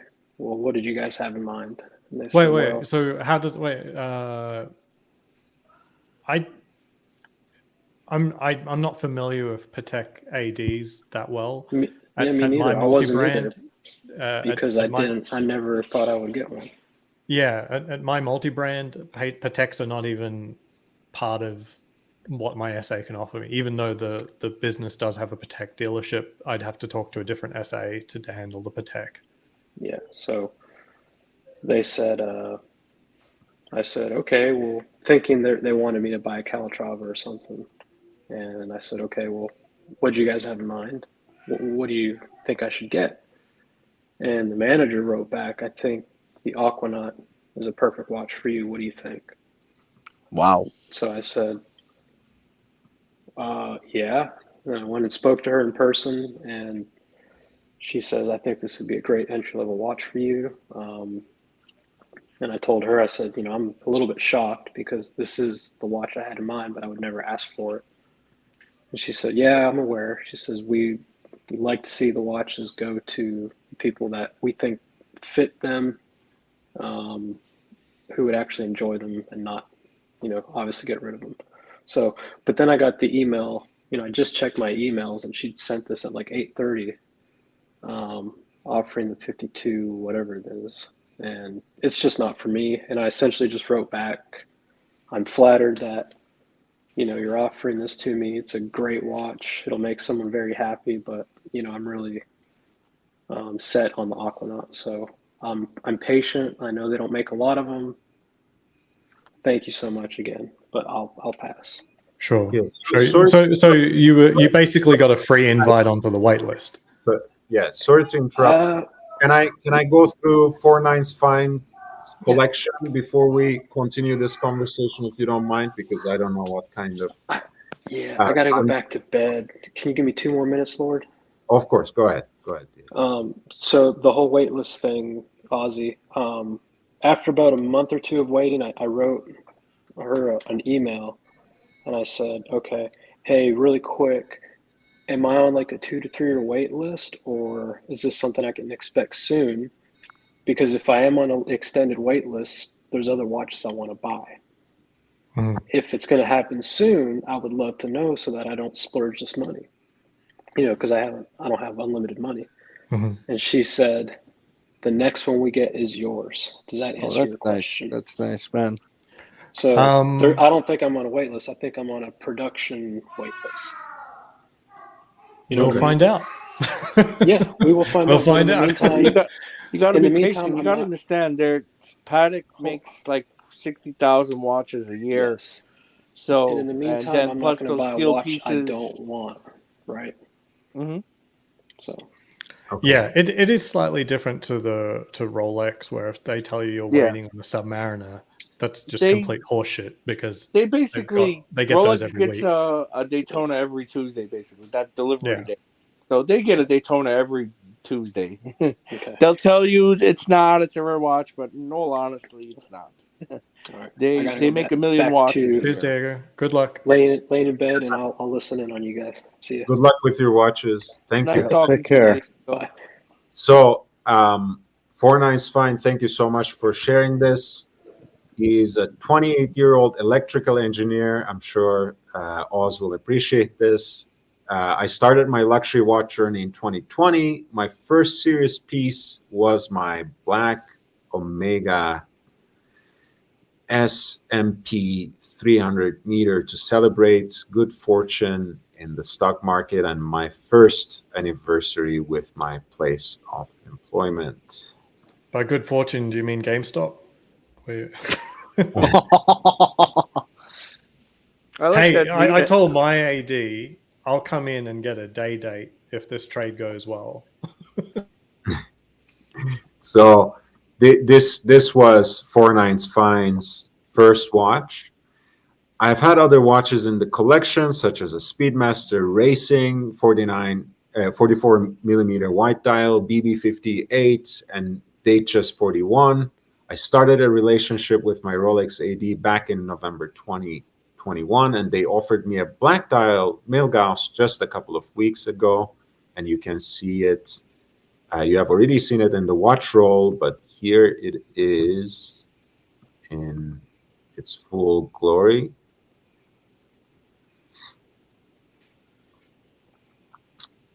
And then, Yeah, very clean. Continue reading it. It says, my AD said that they're now limiting the Rolex Steel Sports allocations to 1 watch per customer per year. I've heard varying things from different ADs, by the way, but that sounds about right. And if I was told 6. Yeah, if they actually stick to that, I think that would be a much more equitable distribution, but the world is not fair, as you all know. And the Rolex allocations are really the least of our worries and our very own first world problem. But let's continue. I'm looking to add a Batgirl GMT to my collection for my 30th birthday. I hope you get it. And I've made my AD aware of this. I would also love to add a Submariner Hermes. Big George will tell you all about it, but I think it is wishful thinking, aka a delusional fantasy. Lastly, I will eventually add a Speedmaster 3861 Sapphire Sandwich to my collection, but I'm waiting for my 30th to buy the watch and make it sentimental. Go with it, man. Go buy it now. Make it sentimental now. Who cares? No. So he's got a good. Well, we'll talk about review in a second, but you've lined up future watch purchases, which is good. Some of them should be tickets to get the ones that are also hard to get. I'm not telling you which one you should want more. That's a personal choice, but some realistically are harder to get than others. I think if you worked with the right AD that sold Omega and Rolex, you could use the Omega to be a ticket to a harder watch. For me, the Speedmaster was a ticket to a Daytona. I mean, that really did work out. Yeah. I think, Oz is right. If you have already a few ideas that are lined up, I like this collection. I love the Zenith, actually. The Milgauss always is underrated. We were just talking about Seamaster 300s. I think that's, it's a classic. It's a classic. Yeah, Lord, he's got it. Really is nice. He's got all his bases covered. He's got 2 divers. He's got a Rolex, and he's got a chronograph. He's got a lot of variety there. And a chrono with some real heritage, of course. Zenith, after all, being one of the first in 1969 to come up with an automatic chronograph movement. So it's a brand with real heritage. They have produced the calibers for Daytonas from 1988 to 2000. So there we go. I like this collection, and I hope you can continue growing it. And like Ozzy said, maybe you can be a little more strategic about the ADs that you establish relationships with. If they have both Omega and Rolex, maybe you can use your Omega purchases as building blocks. I hope you can do something like that. Yeah. I really like the choice of the Batgirl. Adding the splash of blue here would really make a lot of sense. And on the Jubilee bracelet as well, it's offering something none of your other watches are. That's really cool. And yeah, he's a smart collector. Yeah, and the Chronosport looks so different to a Speedy Moon watch. That pairing is cool too. Like, you're really not doubling up there. It's super cool. You're lining up a more coherent collection than mine. Yeah, that's.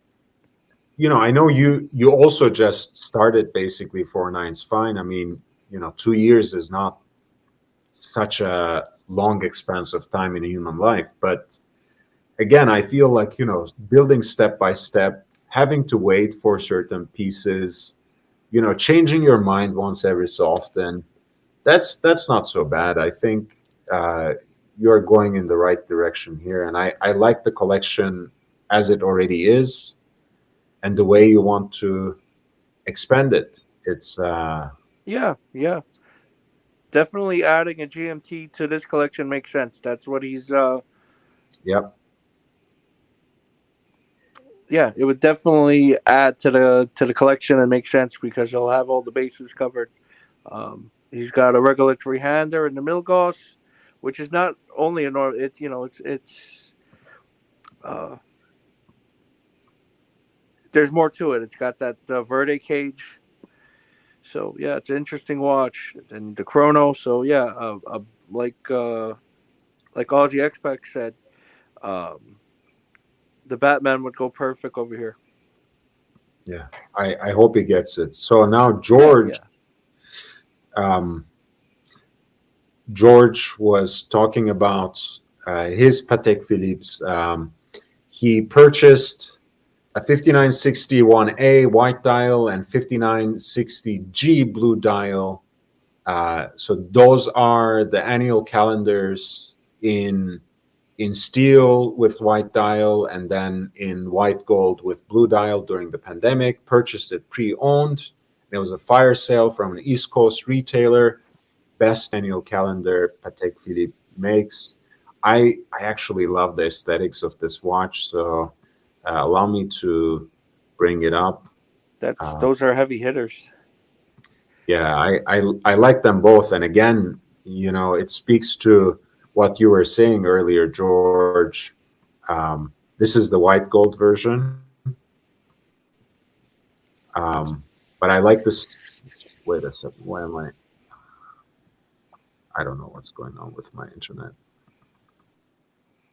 Well, while Lord does that, I do want to kind of back up a little bit on 49ers. You said he's 20 years old, and for 2 years, Yeah, I mean, sorry me and about him that. kind of had the same journey, more or less.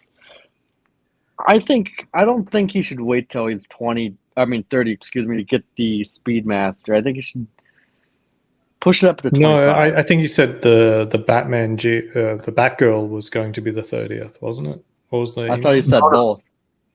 He said both, basically. He said that he let his Rolex AD know that he wants a Batgirl for his 30th, and he's basically taking it for granted that he can get the 3861 Speedy for his 30th birthday to make it more sentimental. I agree with Joe. He should just go and get it now, the Speedmaster. Yeah, Just get it. yeah.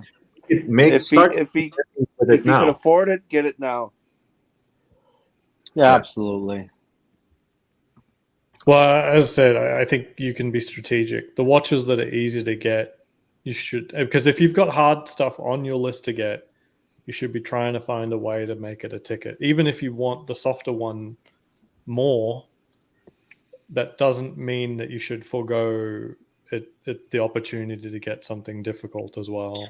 I mean, if you don't want the difficult one, then don't do it. But I'm kind of curious though, and if 49ers wants to put a reply in the chat, does he want to wait till his 30th, or does he predict it's going to take 10 years for him to get a Batgirl? Because let's just say hypothetically, he's 28, I think. So it's only a year and a half, maybe. Oh, I thought he said 20. Okay, my mistake. Yeah. Could you go back to that other watch, Lord, the one you just had back up? Of course. I just want to say both of these watches, by the way, George Voorhees, these are discontinued, if I'm not mistaken. So in the secondary market, they are now going for multiple times retail and Uber money. Yeah, this is the steel version, 5960.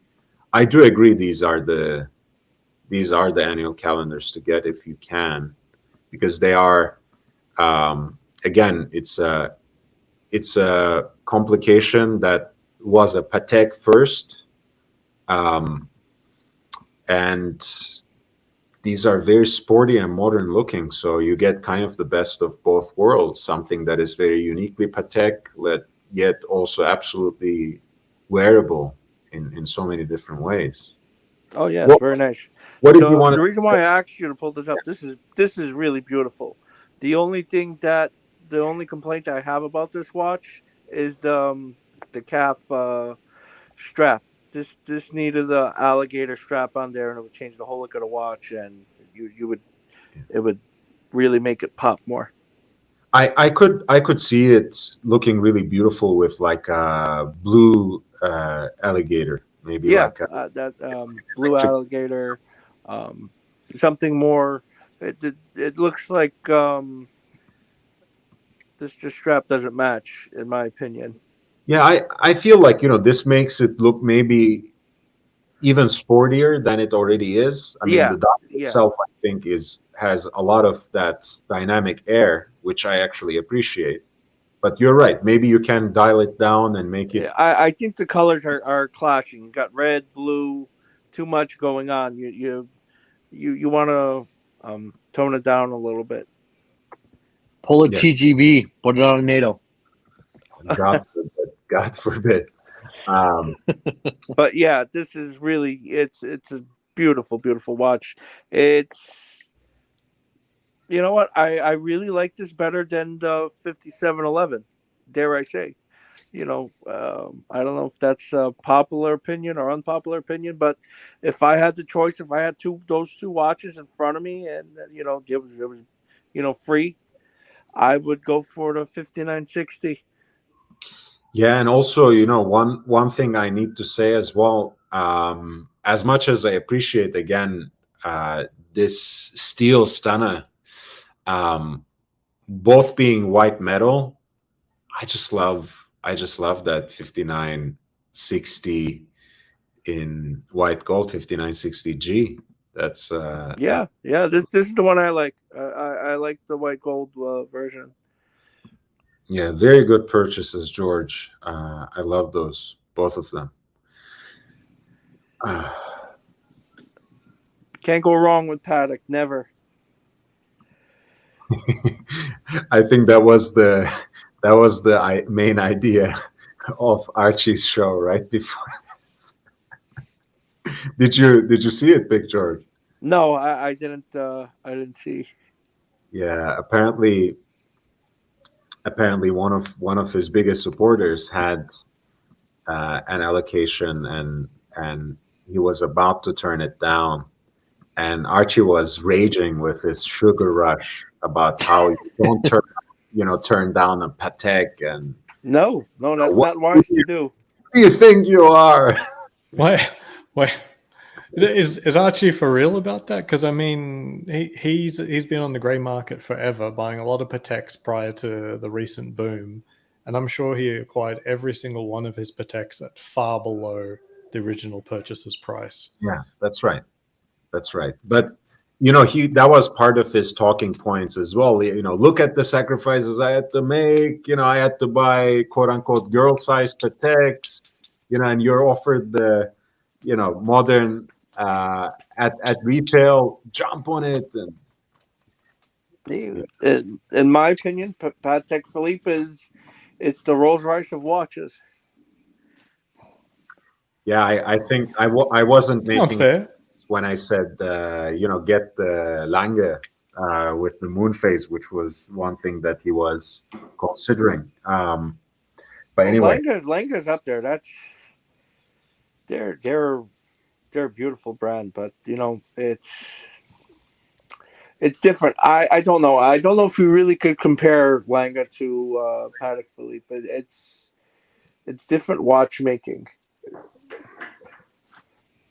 They're also they're German. They're known for their silver dials. I don't know. I don't know if they're a lot of people compare them, but in my opinion, I don't think that they're that comparable. I think a more comparable watch to them is the Vacheron Constantine. I think they're more closer to Patek. guys, quick service announcement, public service announcement. If you're watching us and enjoying the content, please don't forget to upvote. I really appreciate your support and presence. All the questions you have been sending in the chat. 49's fine. That was a lifesaver. The PayPal donation you sent, and it was a pleasure to see your collection. If you're liking the content, also please spread the word. I'm still trying to reach 1,000 subscribers. Until then, the best way really to support the channel is to bring me more subscribers. But if you would like to encourage me to produce new and original content, and if you have any questions that would require a personalized live stream, please feel free to send an email to Lord Hellespont V, that's Lord Hellespont V at gmail.com, with a small PayPal donation, and I would really appreciate that as well. I'm going to go for another hour. I don't know how much more energy my guests have left, so I don't want to. I could go with you another hour. No big deal. All right. I gotta get back to work here shortly. I mean, I gotta be up till like 3-4 a.m. anyways, but I gotta get back to work here shortly anyways. You're taking care of the lambs, right? Yeah, it's about, so like this is my busiest time of the year, so I've clocked in about 17 to 18-hour days for like the next month straight through. So, Meech, did you watch Clarkson's Farm? not familiar. What Are you George? kidding me? So I just quickly. So anyway, well, watch it. It's really good. It exposed a lot of people like me to farming, but he basically raised the point that basically sheep are a massive way to lose your money on a farm. Oh, well, I mean, you're not wrong there. I mean, it's one of those things where, I don't know, it was a good idea on paper, and they just, we're this far in, there ain't no turning back type thing. Yeah, that's what he found as well. Like he lost almost all of his money before he got the what do you call the bulls of the sheep world? Oh yeah, well, basically you get your over under your ROI. There is no ROI on sheep, honestly. There's not. So George says about that Lange Patek discussion, not bragging, but my Lange 1815, Odysseus, and Datograph are better than my Patek 5227G, 5961A, which were the two that we were looking at. Yes. And that's what I'm basically kind of getting to. I think they're really not comparable because the watchmaking is different. When you look at a Lange and you look at the back of it, it's like the depth on it, it's different. It's different watchmaking. It's a different level. I don't think they're it's not apples to oranges. I mean, it's not apples to apples. It's more apples to oranges. And he says I wear my Langes way more often than my Patek. I mean, again, Langes are watches that I've only experienced, examining them in the boutique. I think they are just mind-blowing. So yeah, they're nice. And same thing with Patek. I've never owned a Patek, but at the time, when I was really going around all these, dealers and boutiques, etc., they were actually in the cases, so I could see a lot of them. I appreciate them, but I do hold Lange to a higher standard. Anthony Napolitano, he is saying, do you think, and he addressed it to me, but I think we can all take a stab at this. Do you think Archie should liquidate most of his collection, including the Birkin bags and, Hermes bags in general, because he has Kelly's as well, and buy a 5270p 014? This is the new with the green dial. Look, let me put it like this. For many, Perpetual calendar chrono, Patek, that's the best of the best. That's the crème de la crème. That's the highest pinnacle of horology for most. But Archie, when he gets up and we look at his office, that's part of the shtick sort of that goes on, and we try to see if there's any differences. Anyway, you see he's a hoarder. Archie is not the kind of guy who will just have two watches ever, even though one of which might be like a sub, an absolute daily wear, robust, reliable Rolex, great, Patek Perpetual calendar chrono. What more can you ask for as a watch geek and such a big fanboy of Patek? But Archie will never do that. I'm not saying he should or shouldn't, but I know he wouldn't. I agree with you, Lord, because I remember when he liquidated some watches to his friends. You remember he got rid of the Maserati Blue. Yeah. He got and he's still talking about them, how he misses those watches that he liquidated. And a few of those Pateks that he bought was rebuys. I don't remember exactly specifics, but I know one or two of those Pateks that he bought back because he missed them. So he's not going to get rid of those watches. They're near and dear to him. The annual calendar specifically was, by the way, it was sold to a fan and then bought from that fan. The others, like you said, George, maybe one went and then he bought another one of the same. But yeah, absolutely. Sorry, Ozzy, I interrupted you. Yeah, I need trading loss here to back me up. But Archie did go through his assets the other day, and I don't advocate for having more than 5% of your net worth in tangibles. And Archie is like 6 times that in terms of luxury goods, like 6.5 times what he should have. So he needs to go down to somewhere around about luxury goods totaling 50 to 60,000. Right now, he's sitting on about $400,000 of luxury goods. That's just what the Pontiff does. Yeah. Look, the thing is, again, Patek, Perpetual Calendar Chrono, it's most people's grail, and this is executed in platinum, right? Again, this is the Mount Everest of horology for a lot of people. So yes, it is his childhood grail, but his childhood grail, some people don't understand this, because in the watch community, these are literally understood as fetishes. The Hermes purses.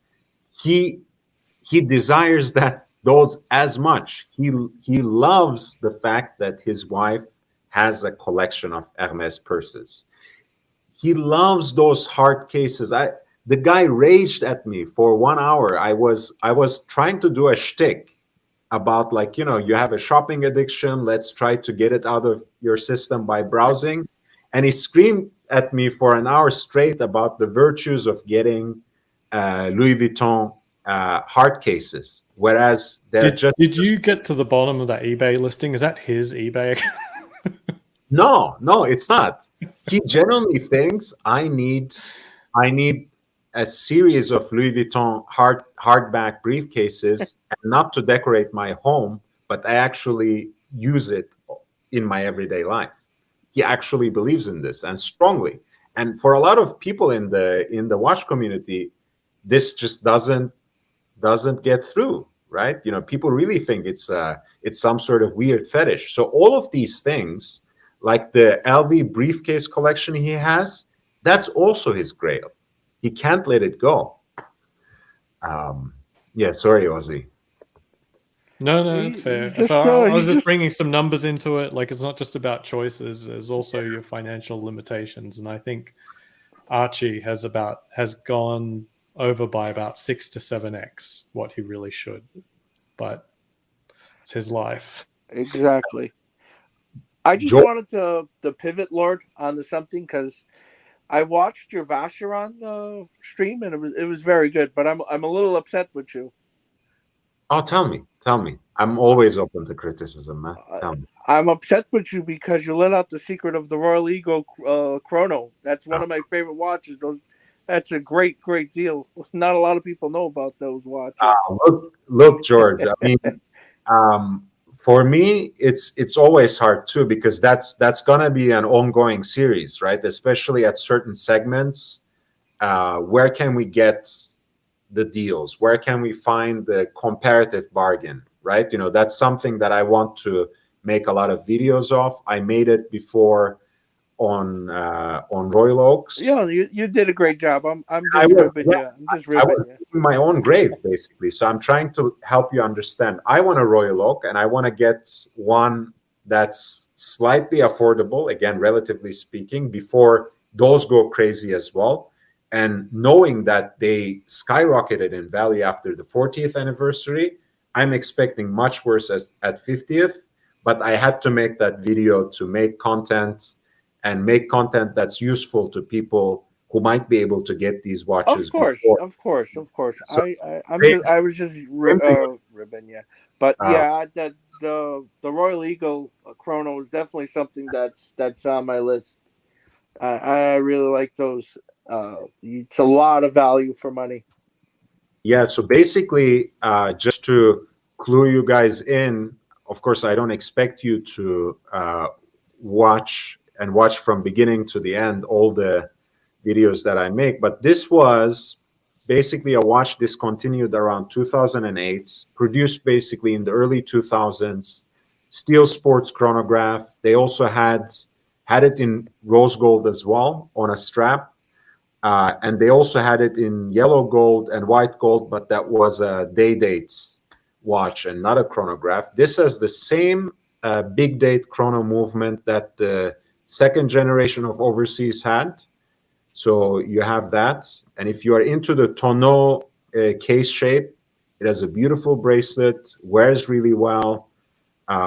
It's very quirky and sporty at the same time. If it fits your wrist, it's a great watch to have, and you can still get these things under 10K. So great deal, and I'm going to drop the link. That's the whole selling point about it.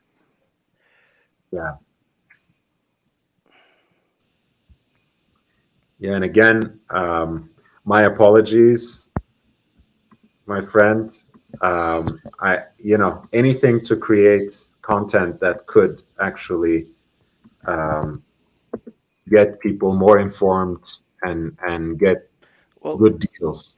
The only other I've seen Roman Sharf. He gets these in once in a while, but he doesn't really talk too much about them.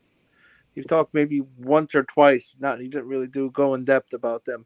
But yeah, it's once the overseas, once people that goes through the roof, it's already on the path to that, because they used to be able to get those at retail, and now those are going for like around. I think the blue one's going for around 50.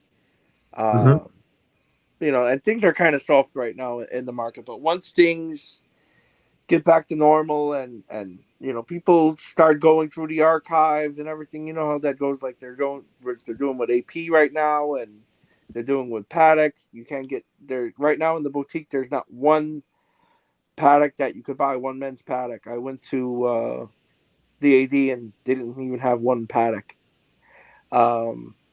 So yeah, that's definitely going to be a watch to be on the move. That's the smart man's buy, or woman, smart man or woman's buy.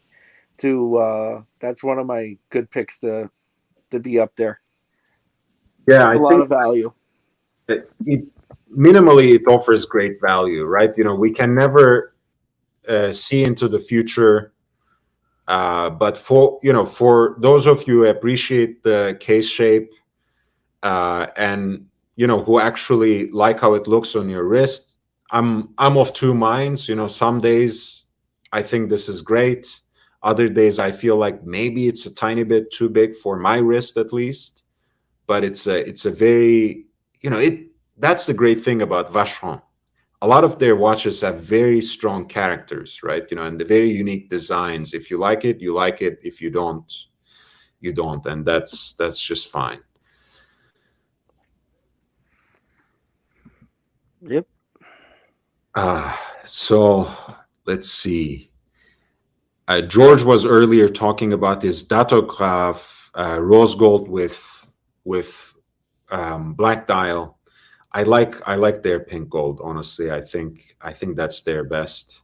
Of course, some go crazy about honey gold, and a lot of people prefer the subtlety of white metal in white gold. But I like Lange's pink gold. I know it's a different brand, but Omega has the Sedna gold. That I like. That it's very nice. They have that in the Speedmasters. It's very, very nice too. I and Rolex too. Ever Rose. I'm a fan of pink gold. Yeah, honestly, me too. Even though I sometimes want to try something white gold, but having a collection that's mostly all stainless steel except for my vintage root beer, I feel like, if I ever go for a gold watch, it will probably be pink gold rather than white. Yeah, that's just- kind of where I lean towards. When you wanna, yeah, basically, if you have all stainless steel and you want a gold piece, yeah, that definitely makes sense. Because I think it white gold depends. is It's like the it's- Smurf is under the radar. Yeah, I think it depends. Like I've been thinking about getting a precious metal piece, and for me that's probably either the Yachtmaster 40 in rose gold or a Daytona. But I look hard at like the white gold Daytonas, and the one with the blue dial is lovely enough, and I if that was offered, I wouldn't say no. So You know what, reality, Ozzy? I think the Daytona is different enough because of the dial, because the dials are different on the white gold. They're more the older ones are like the racing dials. You got like the black with the red tracks and all that. They're different enough already because people will know that they're white gold. Those aren't really too much under the radar because everybody knows what Daytonas are, so they know the differences. Watch people, anyways. So yeah, I would have to say that Daytonas would be the exception for me for white gold watches. I like that. Yeah, because I'm not really picking it because I really want white gold. I just want what it is overall, and I'm willing to pay the price. Yeah, so yeah. Not, also the white gold, the one on the Oyster Flex is very nice too. It's white gold with the black indices. Yeah, if you know which one absolutely. I'm talking. That's really nice too. Guys, we have a quick question from 49's Fine. He asks us about JLC ultra thin perpetual moon phase versus Breguet traditional 7097. I think. Wait, doesn't JJ have a? Yeah, JJ's got the 7097. That's the retrograde seconds. I'm not familiar with the JLC though. Would you be able to pull that up? I think I will pull both of them up. That'll be even better. Yeah, so this is the tradition 7997. Yeah, I think JJ's is in rose gold. Mm-hmm. But yeah, it's really a nice watch. And good price too. Those go for around like anywhere between in rose, anywhere between like 22 to like 25 grand. You'll find them. Nice. In the secondary market, right? Yeah, in the secondary. Yeah. New, I think new they're around 30. I'm not exactly sure, but yeah, I think retail is around 30. Yeah, there are a lot of 33 and a half, 33,500. There are a lot of things that I love about Breguet watches that are very distinct. The whole look reminds me of basically, pocket watches converted into wristwatch kind of vibe, with the coin edge decoration. Yeah, I love the coin edge. It's a lot of watch. The guilloche work on the dial, I love it. But if you ask me again between these two, I like the Doctor Strange a little better. I'll take it. Yeah. Now look at the price. That's the whole. Look at what you're getting for the money. Yeah, ultra thin perpetual calendar at that. I mean, it's stainless steel, of course, which again, George, there's it's kind of a cognitive dissonance, right? Because it's a grand complication, and a lot of the brands that make grand complications don't produce these things in stainless steels. So to have Jaeger-LeCoultre make something like this, ultra thin, grand complication, perpetual calendar with moon phase, I love it. I love it. What do those go for on the secondary market? Let's check that out.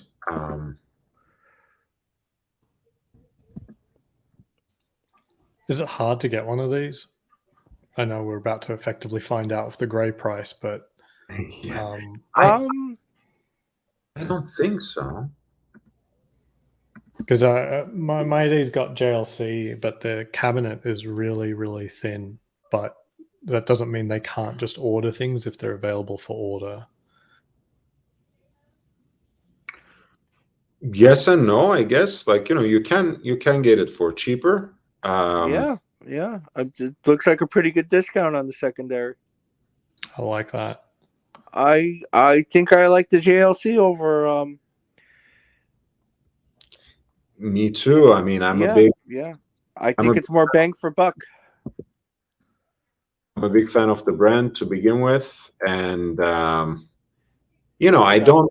actually like, not that that is a selling point per se, but I do like that this is a watch that has properly been nicknamed, actually appearing in the movie as Doctor Strange's watch. So I don't. Well, I don't. mean, not just appeared. I mean, it was a. Well, I mean, right now well- it's being promoted very heavy. It's very important in the next movie. Right. Oh, really? Yeah. I can't wait. But yeah, I Yeah, mean, it's all in the throughout the trailers. movies, he's still like, it's pivotal. Like, it's the point at which he's broken, his watch is broken, and he keeps wearing it. So Yeah. even in all of the Avengers movies, he's still got the broken perpetual calendar. I think on his I like wrist. the black dial better, but it's really nice.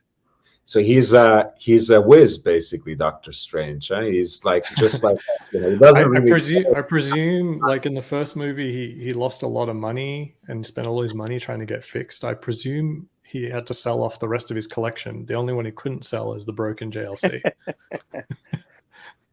But to get something comparable in like Patek, you'd have probably paid like 3 or 4 times more that price. Am I wrong in saying that? Well, George, if you want this in Patek, you probably have to go to an auction where you fight with billionaires because it is in steel, right? But I know what you mean, actually. Yes, let's say the white gold comparable. Because I know it's not apples to apples, but what? No, 100,000. So yeah. Yeah, you need 100,000. Yeah, that watch is speaking to me. I have to say the truth. And again, it's a different aesthetic, of course, right? Because not that it has to be, but Patek.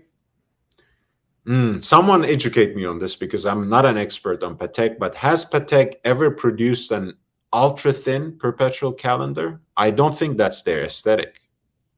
I wouldn't know. I'm not the Patek expert, but no, I don't think they've made a ultra thin. Maybe Vacheron has, but no, I don't think. Maybe.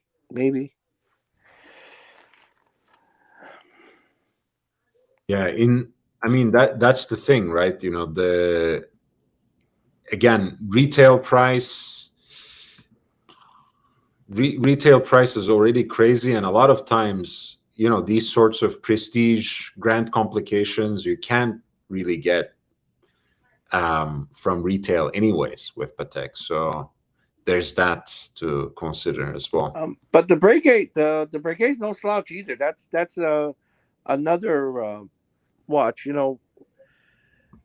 They're both great watches. But yeah, if I had both watches in front of me and I had to lay out the money, I would probably go with the JLC. Me too. So final vote is 3 out of 3 for JLC. Is that it? I would. How's JLC for reliability and servicing? Because just from Archie's experience of his Patek, I don't want one. You come out of service and it seizes up on the flight back home. They like, I was so lucky with my Reverso because I got it in February and it was so mint that I got a great deal at it. It was so mint that I suspected something, but then when I took it to the JLC boutique, they told me, oh, it was just serviced in late January. So, and they said, like, you don't need to worry about it at all, for 5 years. And it had a full service, it's the grand date, so it has something of a complication, right? And also those are apparently a pain to service for them, the 8-day power reserve, that particular double spring barrel mechanism. And I think it got a new strap and everything, and that cost the person who got it serviced $1,100, I think. It doesn't sound too bad. No, it doesn't. It doesn't. For what you're telling me, JLC is significantly cheaper to service than the big three, than Vacheron, than Patek, than Audemars Piguet. That's for sure. Yeah, I was under the that- impression that servicing a complication would be in the many thousands of dollars. Yeah, Look- that's what I was waiting to hear. I will, next time I'm in the JLC boutique and they're having a reopening because they're moving to Rodeo Drive, and they're inviting me, so I'm looking forward to going there. And I will ask them, like, if I were to get the ultra thin Perpetual calendar, and if I need it serviced, what am I looking at? And one of the great things about JLC's website, if you enter the specific reference number, they produce and send you a PDF with itemized estimate. So you can probably do this right now on the website Wow. to test it out as well. With the exact reference number, it's very easy to do. So George, by the way, says, Big George, funny you mentioned Omega Speedy Sedna Gold with the blue leather strap. I purchased one in the gray market with blue dial at a 25% discount. It was $16K, 44.25. That's a lot of gold. Yep, that's a lot of gold. Is impressive. We're in good health, my friend. Yes, I love the Sedna Gold. It's George, I love your collection, man. That's great. Good for you. A lot of it is not necessarily my taste, but to have that sort of collection with all those Longines and Pateks, it's great. Wear them all in great health and wealth. Oh, my pleasure, man. 49 is fine. You have been a great supporter of me and this channel. I really appreciate you. Bezels, routed rotor. Yeah, this is rooted rotor. Rooted rotor. I remember that. Guys, again, if you have just joined us, we have been having great watch talk for 2 hours and a half now. If you're liking the content, if you're enjoying it, please upvote. Feel free to check out my other videos. Leave, as Archie says, a nasty and vicious comment under them. Spread the word. Help me reach 1,000 subscribers. That's the most important thing. In the meantime, if you want to encourage me a little more, and if you feel that you can, consider making a PayPal donation at lordhellespont@gmail.com. And again, if you need any personalized videos for a purchase recommendation, for a collection review, or if you want me to delve into the history of a particular brand, the genealogy of a model, send me the email, just a small donation, and I will dedicate an entire live stream to it. George, that's what I was talking about. I need to get monetized, which requires 2 things. I'm almost halfway for both of them. I need 1,000 subscribers, and I need 4,000 watch hours. So I'm almost halfway in both of them. The best help you can give me is to spread the word all over, all social media. Give my link to your friends. Watch my videos. That will help me get there. In the meantime, because you can't super chat since the channel is not monetized, consider making a PayPal donation at lordhellespontv@gmail.com. Every bit helps. Every bit helps me keep motivated and produce more content. And honestly, it also will help me get some more serious equipment, from a microphone to perhaps a better camera, a tripod, a gimbal, whatever else, so I can actually go out, venture out, and also film outside, bring you more watch content and more varied watch content. So I really appreciate your interest and support, George, in either case. Well, you'll get there, my friend. You definitely will. You got a good channel and you're a good guy, so Thank you. I'm just trying to. people will follow. Thank you. It's hard. It's hard. Of I course, think the of live course it's streams hard. are very difficult to gain subscriptions from. They're not the easiest content for people to enter into. And also analytics wise, I think I've heard some people have a lot of trouble with mixing live streams with more curated videos. That's true. That's why I also, by the way, that's look, as much as I love wrist shots, the reason I have shorts is, again, to play with the algorithm a little bit and get some more watch hours that way and gain different kinds of exposure. I started doing more and more 30-minute videos where I explore at some length very specific models of a brand. I did that with some quirky Royal Oak models. I did that with some discontinued Vacheron Constantin chronographs. I also, once every so often, I actually type stuff up and do a very focused, at most a 6-minute presentation on a very specific and niche subject. So I try to vary it, but you're right. I should do more of that. And again, every contribution to the PayPal allows me to dedicate more time. So I appreciate that.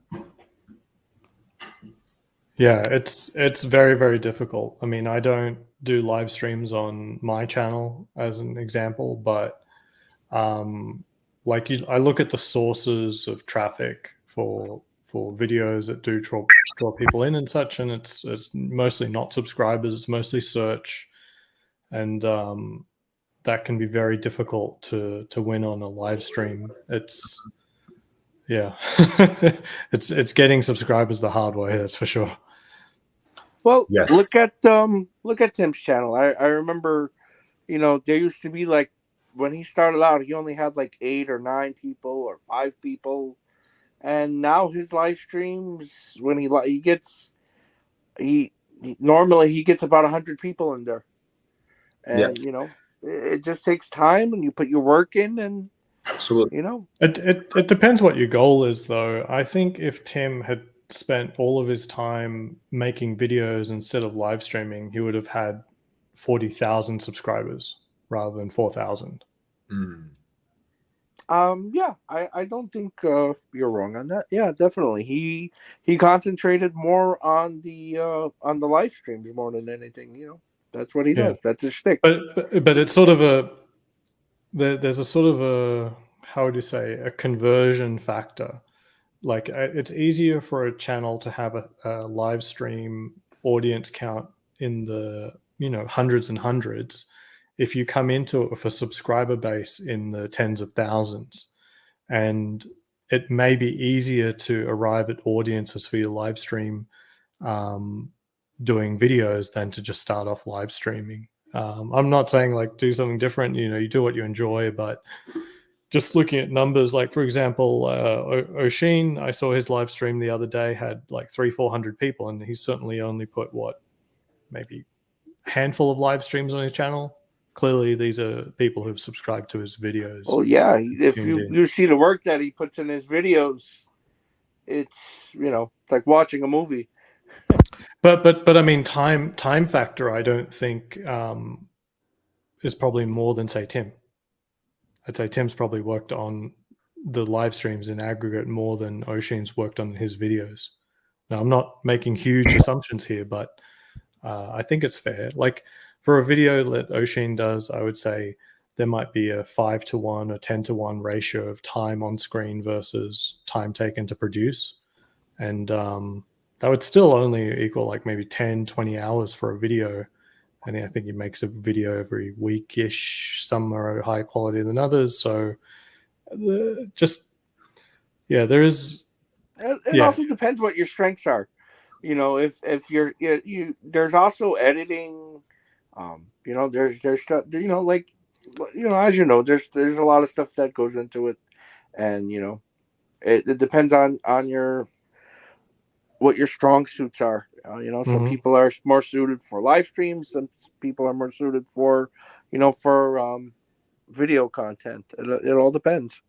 Yeah, absolutely. It's just I think on YouTube right now, this is the hardest way to get subscribers. Oh yeah, definitely. Yeah, like just numbers wise. Well, because you're not really in the algorithm. It's not going to pop up on somebody's home screen that somebody's on a live stream out of nowhere. Those don't really pop up. Mm-hmm. Yeah, unless you have to be, very strong. You have to be subscribed and already following them. And look, I use as many as many hashtags as I can, but in and of themselves, those don't go either. By the way, speaking of great deals in Jaeger-LeCoultre and also my passion for pink gold, this might well end up being my next watch, the ultra thin Reverso in pink gold with the chocolate brown dial. Oh yeah, rose gold, pink gold, with a chocolate dial is just the classic combination for any watch. That's well done. Yeah, I saw, by the way, the white gold version of this go for, without box and papers, not that I care. Clearly authentic, by the way. I know people still mistrust eBay. It's your loss. Evil Bay. It's your loss, honestly, because at this point they offer so many guarantees and so many possibilities of return if you don't get what you want. Anyways, white gold, UK-based seller, it's sold for under 7K. White gold version of this with the white dial. So these are, again, breaking my own heart. Guys, if you're into the Reverso, if you're into thin dress watches, remember Archibald Chesterfield III has an entire society for thin dress watches. If you want to join the club, this is what you need to get. You can get them still around 10K or under, maybe a little more if it's an absolute mint condition, box and papers. Great deals to be had with the Reverso ultra thin in pink gold and white gold, to the extent that the steel limited editions, especially, but the steel ones with the black dial usually go for more or equal or more with the precious metal versions in the secondary market, and they're all discontinued, of course. I love the JLC Reverso. It's just the classic. It really is. But for my taste, I more gravitate to the Cartiers, the Cartier tank, and the more the tank. I love that. I like those. But yeah, you can't go wrong with a Reverso. I'm with you there. Actually, I'm strongly in favor of the tank, but I'm not against the JLC. I have a lot more feeling towards the tank and that brand as well. I liked I don't want to butcher the name. I know Lord can. He could pronounce it properly. The one that starts it was designed by the same people who designed the Reverso. It's not a tank though. It's got an Italian name. Who? Tell me, up. Are we talking about Cartier? Yes, Cartier. The blue balloon. No, not blue balloon. Yeah. Buscente. I cannot. I'm no one butchering. I don't want Oh, yeah, it's you are talking about Basculante. to. Yes, Okay, yes. Let's pull that up. yes. It's designed by the same people who designed the JLC, but JLC had the patent on the reversal, so they just made it a I little bit saw. different. Yeah, I saw this the other day. I think someone was saying someone Chu in Hong Kong has one of these, a smaller one. I love these.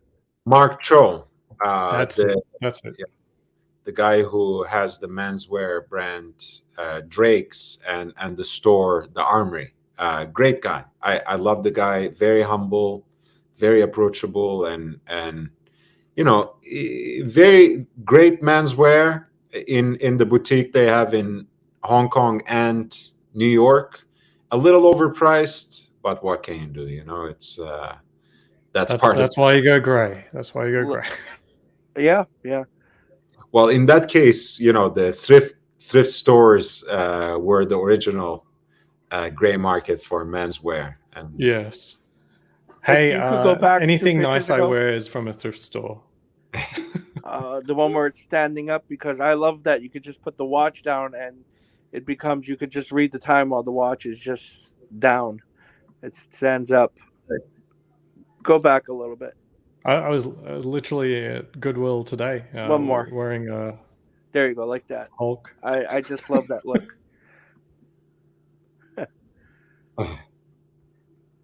So 49's Fine says, what's your favorite site for site?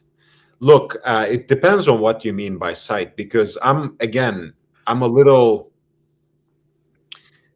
take too much time, right? I'm maybe a little too patient. I consider buying a watch for years and have to examine and handle in person. So I usually use these websites as a resource rather than to buy. I have bought actually 2 watches from eBay. My Reverso was from eBay, and my Datejust was from eBay. The 16014 was from eBay.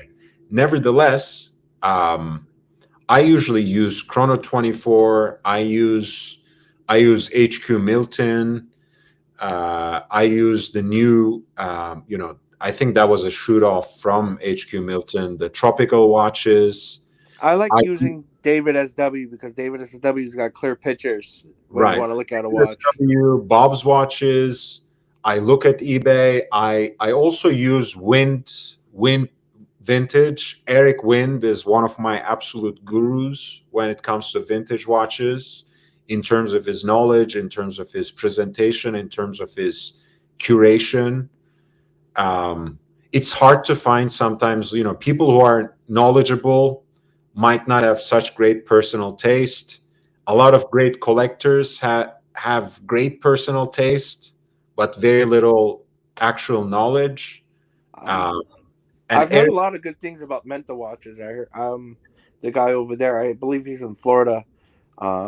Yes, Eric Wind is also in Florida, and I find him to be a great combination of both. Great knowledge, great taste.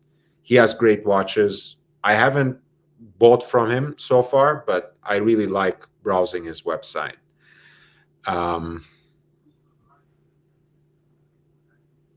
Yeah, 49's Fine says, I check them all, but usually check eBay last. You could get lucky on eBay. You could find some good deals. Some great deals. You gotta. The problem is though with eBay is you can't take your time. If you find a good deal, you gotta pounce on it because that's right. You're working against everybody. Like I've ended up buying a 34 millimeter Oyster Precision Rolex. I think I paid $1,100 for it, Lord. I got really lucky. Exactly. So if you were looking for the best deal, and the best deal would never come from a dealer, right? So if you're looking for a private sale, where's the best place to look? I've bought watches now. You really I've bought watches off of Craigslist and got really lucky. I've bought a Datejust off of Craigslist for pennies on the dollar. Not because of it. The watch needed a service. And Wow. he's told me, I know what I have. I just don't want to deal with it. And I just rather just pass it on to another collector than give it to a dealer. So, Great. you get lucky. How do you do but that? Craigslist, you're talking thousands of dollars meeting up in person or something. Well, you have to weed out. You have to take it upon yourself, and it's just experience. I'm a New Yorker, so I know from who's seedy, who's not seedy, who sounds suspicious. If somebody's calling you to their house and they live on the beach, and you Google search their house and you see, and the guy sounds legit, that setup sounds like a certain scene in Scarface. Yeah, little apartment by the seaside, The- a little you- bit of look, chainsaw. but you could. It all depends, It all depends. there are certain precautions you can take. Of course, you can meet at a bank branch. Exactly. At even the local police stations, sometimes they have common spaces for this. If the Rolex AD, or if the local watch AD, or maybe a secondary market dealer is your friend, you can arrange a meeting at their place where you can also get the watch authenticated in some way, at least. I'm not gonna go meet somebody at 12:00 at night at the 7-Eleven. Right. But the most commonsensical place, of course, to get these kinds of deals, as Big George was saying earlier, is eBay. It's still in this day, even though they have instituted certain kinds of protections and even their own authentication service that some sellers started using, it still involves certain risk, right? Because all you have is photos. You gotta game the system a little bit. Use your keywords, right? Even misspellings of certain common search terms. No one would misspell Rolex or Omega, but they might misspell Reverso. They might misspell Speedmaster. They might put the wrong. And they're not going to use put a reference movement numbers, number right? instead of model number. Right. You So have Like, to I mean, catch on like to if things like if that. I'm thinking like estate sale, I got this watch. You Yeah. know, So they might, you can still get good deals. It includes a risk. And the best deals are, of course, not the kind of sellers who are very professional and say, you get at least 3 days upon receipt to be able to return and whatever, of course. But like Big George said, sometimes you have such deals at buy it now, you don't want to miss it. Or You got to pounce on it. And Yeah, and a lot of the times the pictures Isn't that that you super see are dangerous? extremely poor, and they just, you got to take a chance. You're looking at the Yeah. pictures, you don't know, like it's blurry, but maybe you get lucky and you get a picture of the watch without a case back, so you get to see a movement. But that's not all the time. That's sometimes. Yeah, I just wanted to talk, but isn't it super dangerous, like trying to find the bottom of the barrel in terms of price? Because Of course it is. one Of of the dangerous. yeah, but I mean, it's actually what you're looking for at that point is exactly what a scam would look like. It's too low of a price. That's what a scam looks like. And one of the ways that I vet, or at least I've only got one experience, so you tell me. I'm learning here too. But one of the things I feel works strongly in your favor is if you negotiate hard with the seller, like hard, like to the point where they don't want to sell you the watch, they're probably not a scammer, because a scammer would have said yes to your price. Mhm. And that's what I did with this watch here. This is my so gray bad. market buy. But believe it or not, I've ran into situations where the guy tried to scam me and he wouldn't get off his price. He was scamming and not moving. Yeah, it happens. That's amazing. That's some real poker face there. Some real balls. I've lived in Florida for 7 years, and a lot of people, even the people that live there, because everybody wants to get over, and they used to call Florida the FU state, because everybody wants to get over on everybody. You have to watch out. I hear that about Vegas. No, I mean, This is a town for scams too. I've always been scared of Florida. I find it like a very dangerous mix of a lot of interesting, sometimes great, but sometimes also very dangerous aspects of what makes the United States, right? I'll sum it up for you, Florida man. Yeah. Well, you got the Craigslist deal. It says, "Hey, made in Miami, next to the beach." You hear chainsaw startup. Hey guys, I've bought good watches that way. I really have. You know, Before sometimes we venture it's worth checking out. yeah, one second. Before we venture off, eBay is usually on the side of the buyer, so you have their protection. When you pay with PayPal, the chargeback is really easy, especially if you have a reason for it and if you're willing to return the wares to the seller. So just to keep that in mind, it's not so bad. I had promised a friend that I will just talk shit about eBay, so people don't snap up some of the deals that we can get. But unfortunately, since again this is we are consumer advocates here, we want all of you to get the great deal and save some money and stay in the hobby without getting bitter, without getting priced out. eBay, take a look at it. You don't have to make a purchase. I'm not sponsored by eBay in any way, so I don't get anything from it. But do you know when's the best time to look at eBay? Tell me. Sunday in the evening, anytime after 9 o'clock. That's when everybody posts their stuff. It's been shown that Sunday at 9 o'clock is one of the best times to post your stuff because everybody's home. So I have this app that was recommended to me called Watch Recon. It's just got listings. This isn't that. Let me explain the app so for anyone.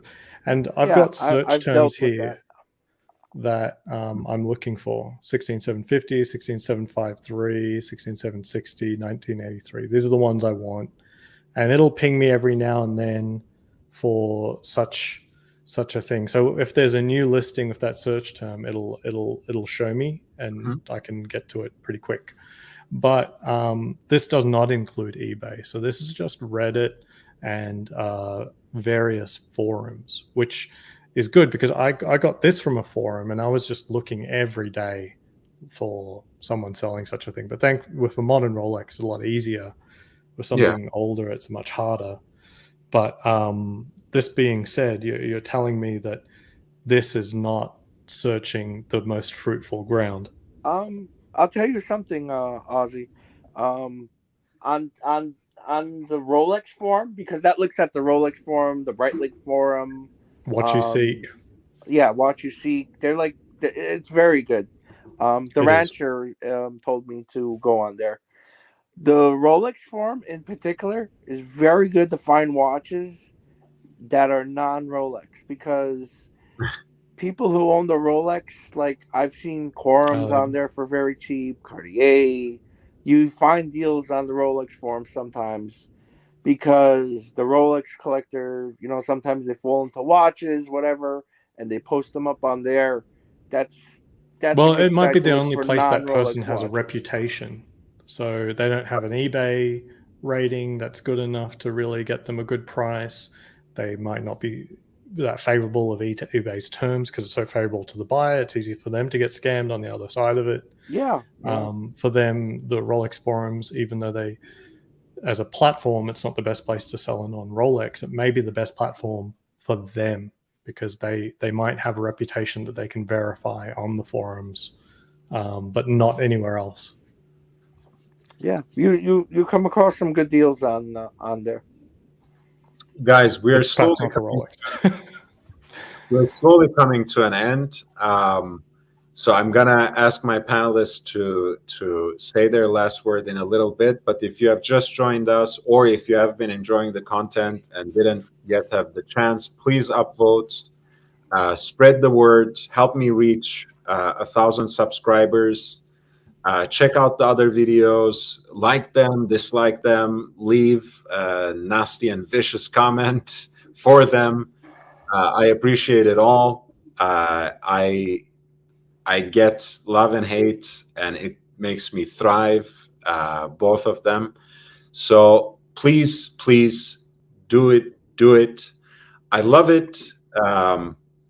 I also appreciate your presence and support, all the questions you asked in the chat, all the contributions you made here. Joe has left, but he's always with me. Big George, he has been joining us quite a bit. And Ozzy is practically my co-host now. So I really love having all of them here. Spread the word. Help me get to 1,000 subscribers. And in the meantime, if you want to encourage me, please consider making a PayPal donation at lordhellespont@gmail.com. Thank you so much, guys. So, George, what do you have in mind? Not much. I just want to say thank you for having me on the panel. Always nice talking to you. I hope to see you get to 1,000 subscribers soon. And Ozzy, it's always nice talking to you too. You're a gentleman. What's your next target, Big George? Before we close, what's the next watch you want to get? Patek. I want the watch that you had up earlier, the 5212. That's my next watch on my list. I love it. I think that's a very unique complication. It's like you said, it's a steel Calatrava basically, but it has its unique touch. It looks very, sporty and quirky. And someone who appreciates the Royal Eagle most certainly would appreciate a Patek like that. I think that's a great watch. I appreciate that. What about you, Ozzy? Do you have anything to add? Yeah, thanks. Nice to meet you, George. It was a lovely conversation this evening. Touched on quite a few things. I'm very, very happy to talk to you. Same here, man. I'm probably at the end of watch collecting. Anything from this point is really, as I said before, is really just greed. So we'll see. Okay. Well, I mean, we try to encourage some greed, at least in this community. So I'm not against that. A collector's never really done. You just haven't found something to spark your imagination yet. Perhaps, yeah. Yeah, we'll see. If I was thinking, because I'm entertaining a move, or some moves this year, maybe out of the country. I'm thinking about moving to Japan, and oh wow, I would lose my relationship with my AD, and I don't want to start again. So it could be the end of at least the easy watches, anyway. Well, would it be too much trouble if you were to move to another country to still sustain a relationship with someone in this country? Would it be too much? I don't think it would be that difficult. It's just unlikely. So like a lot of the aspect of getting some of the pieces that I got was really due to luck and me actually showing up in person and being there at the time. No, it does make a difference, certainly. Like, having an authentic relationship that you renew and that you give into. You mentioned it before, it's you actually considered this person, your sales associate at this time, a friend first and an SA later, right? So you are not going to easily replicate that elsewhere, and you are not going to sustain that relationship in the same way, perhaps, if you were an ocean away. Yeah, and the finances of starting with someone again, even just beyond the relationship, just the money aspect. I don't want that many more pieces that would be considered entry level. Like I'd ask. I got you. You reached the point. Precious metal Daytona. I was like, okay. What are you going to do for us first? It's like, well, I've got a lot of I can buy a Santos. That's about it. 49's Fine wants to assure you, don't worry, Oh, crispy that's good. if you That's very good. Yeah. maybe guys, if you're really lucky and really nice to my co-host here, and if he ends up moving, maybe you can convince him to maybe you can grandfather his connection with baby if you're really nice to him. So be nice to this guy. Maybe there's a possibility to inherit an connection. Maybe Low 49 maintenance could get costs. that Batman in the future. Guys, thank you so much. Once again, if you haven't upvoted yet, please upvote. If you have enjoyed this content, check out my other videos, spread the word far and wide.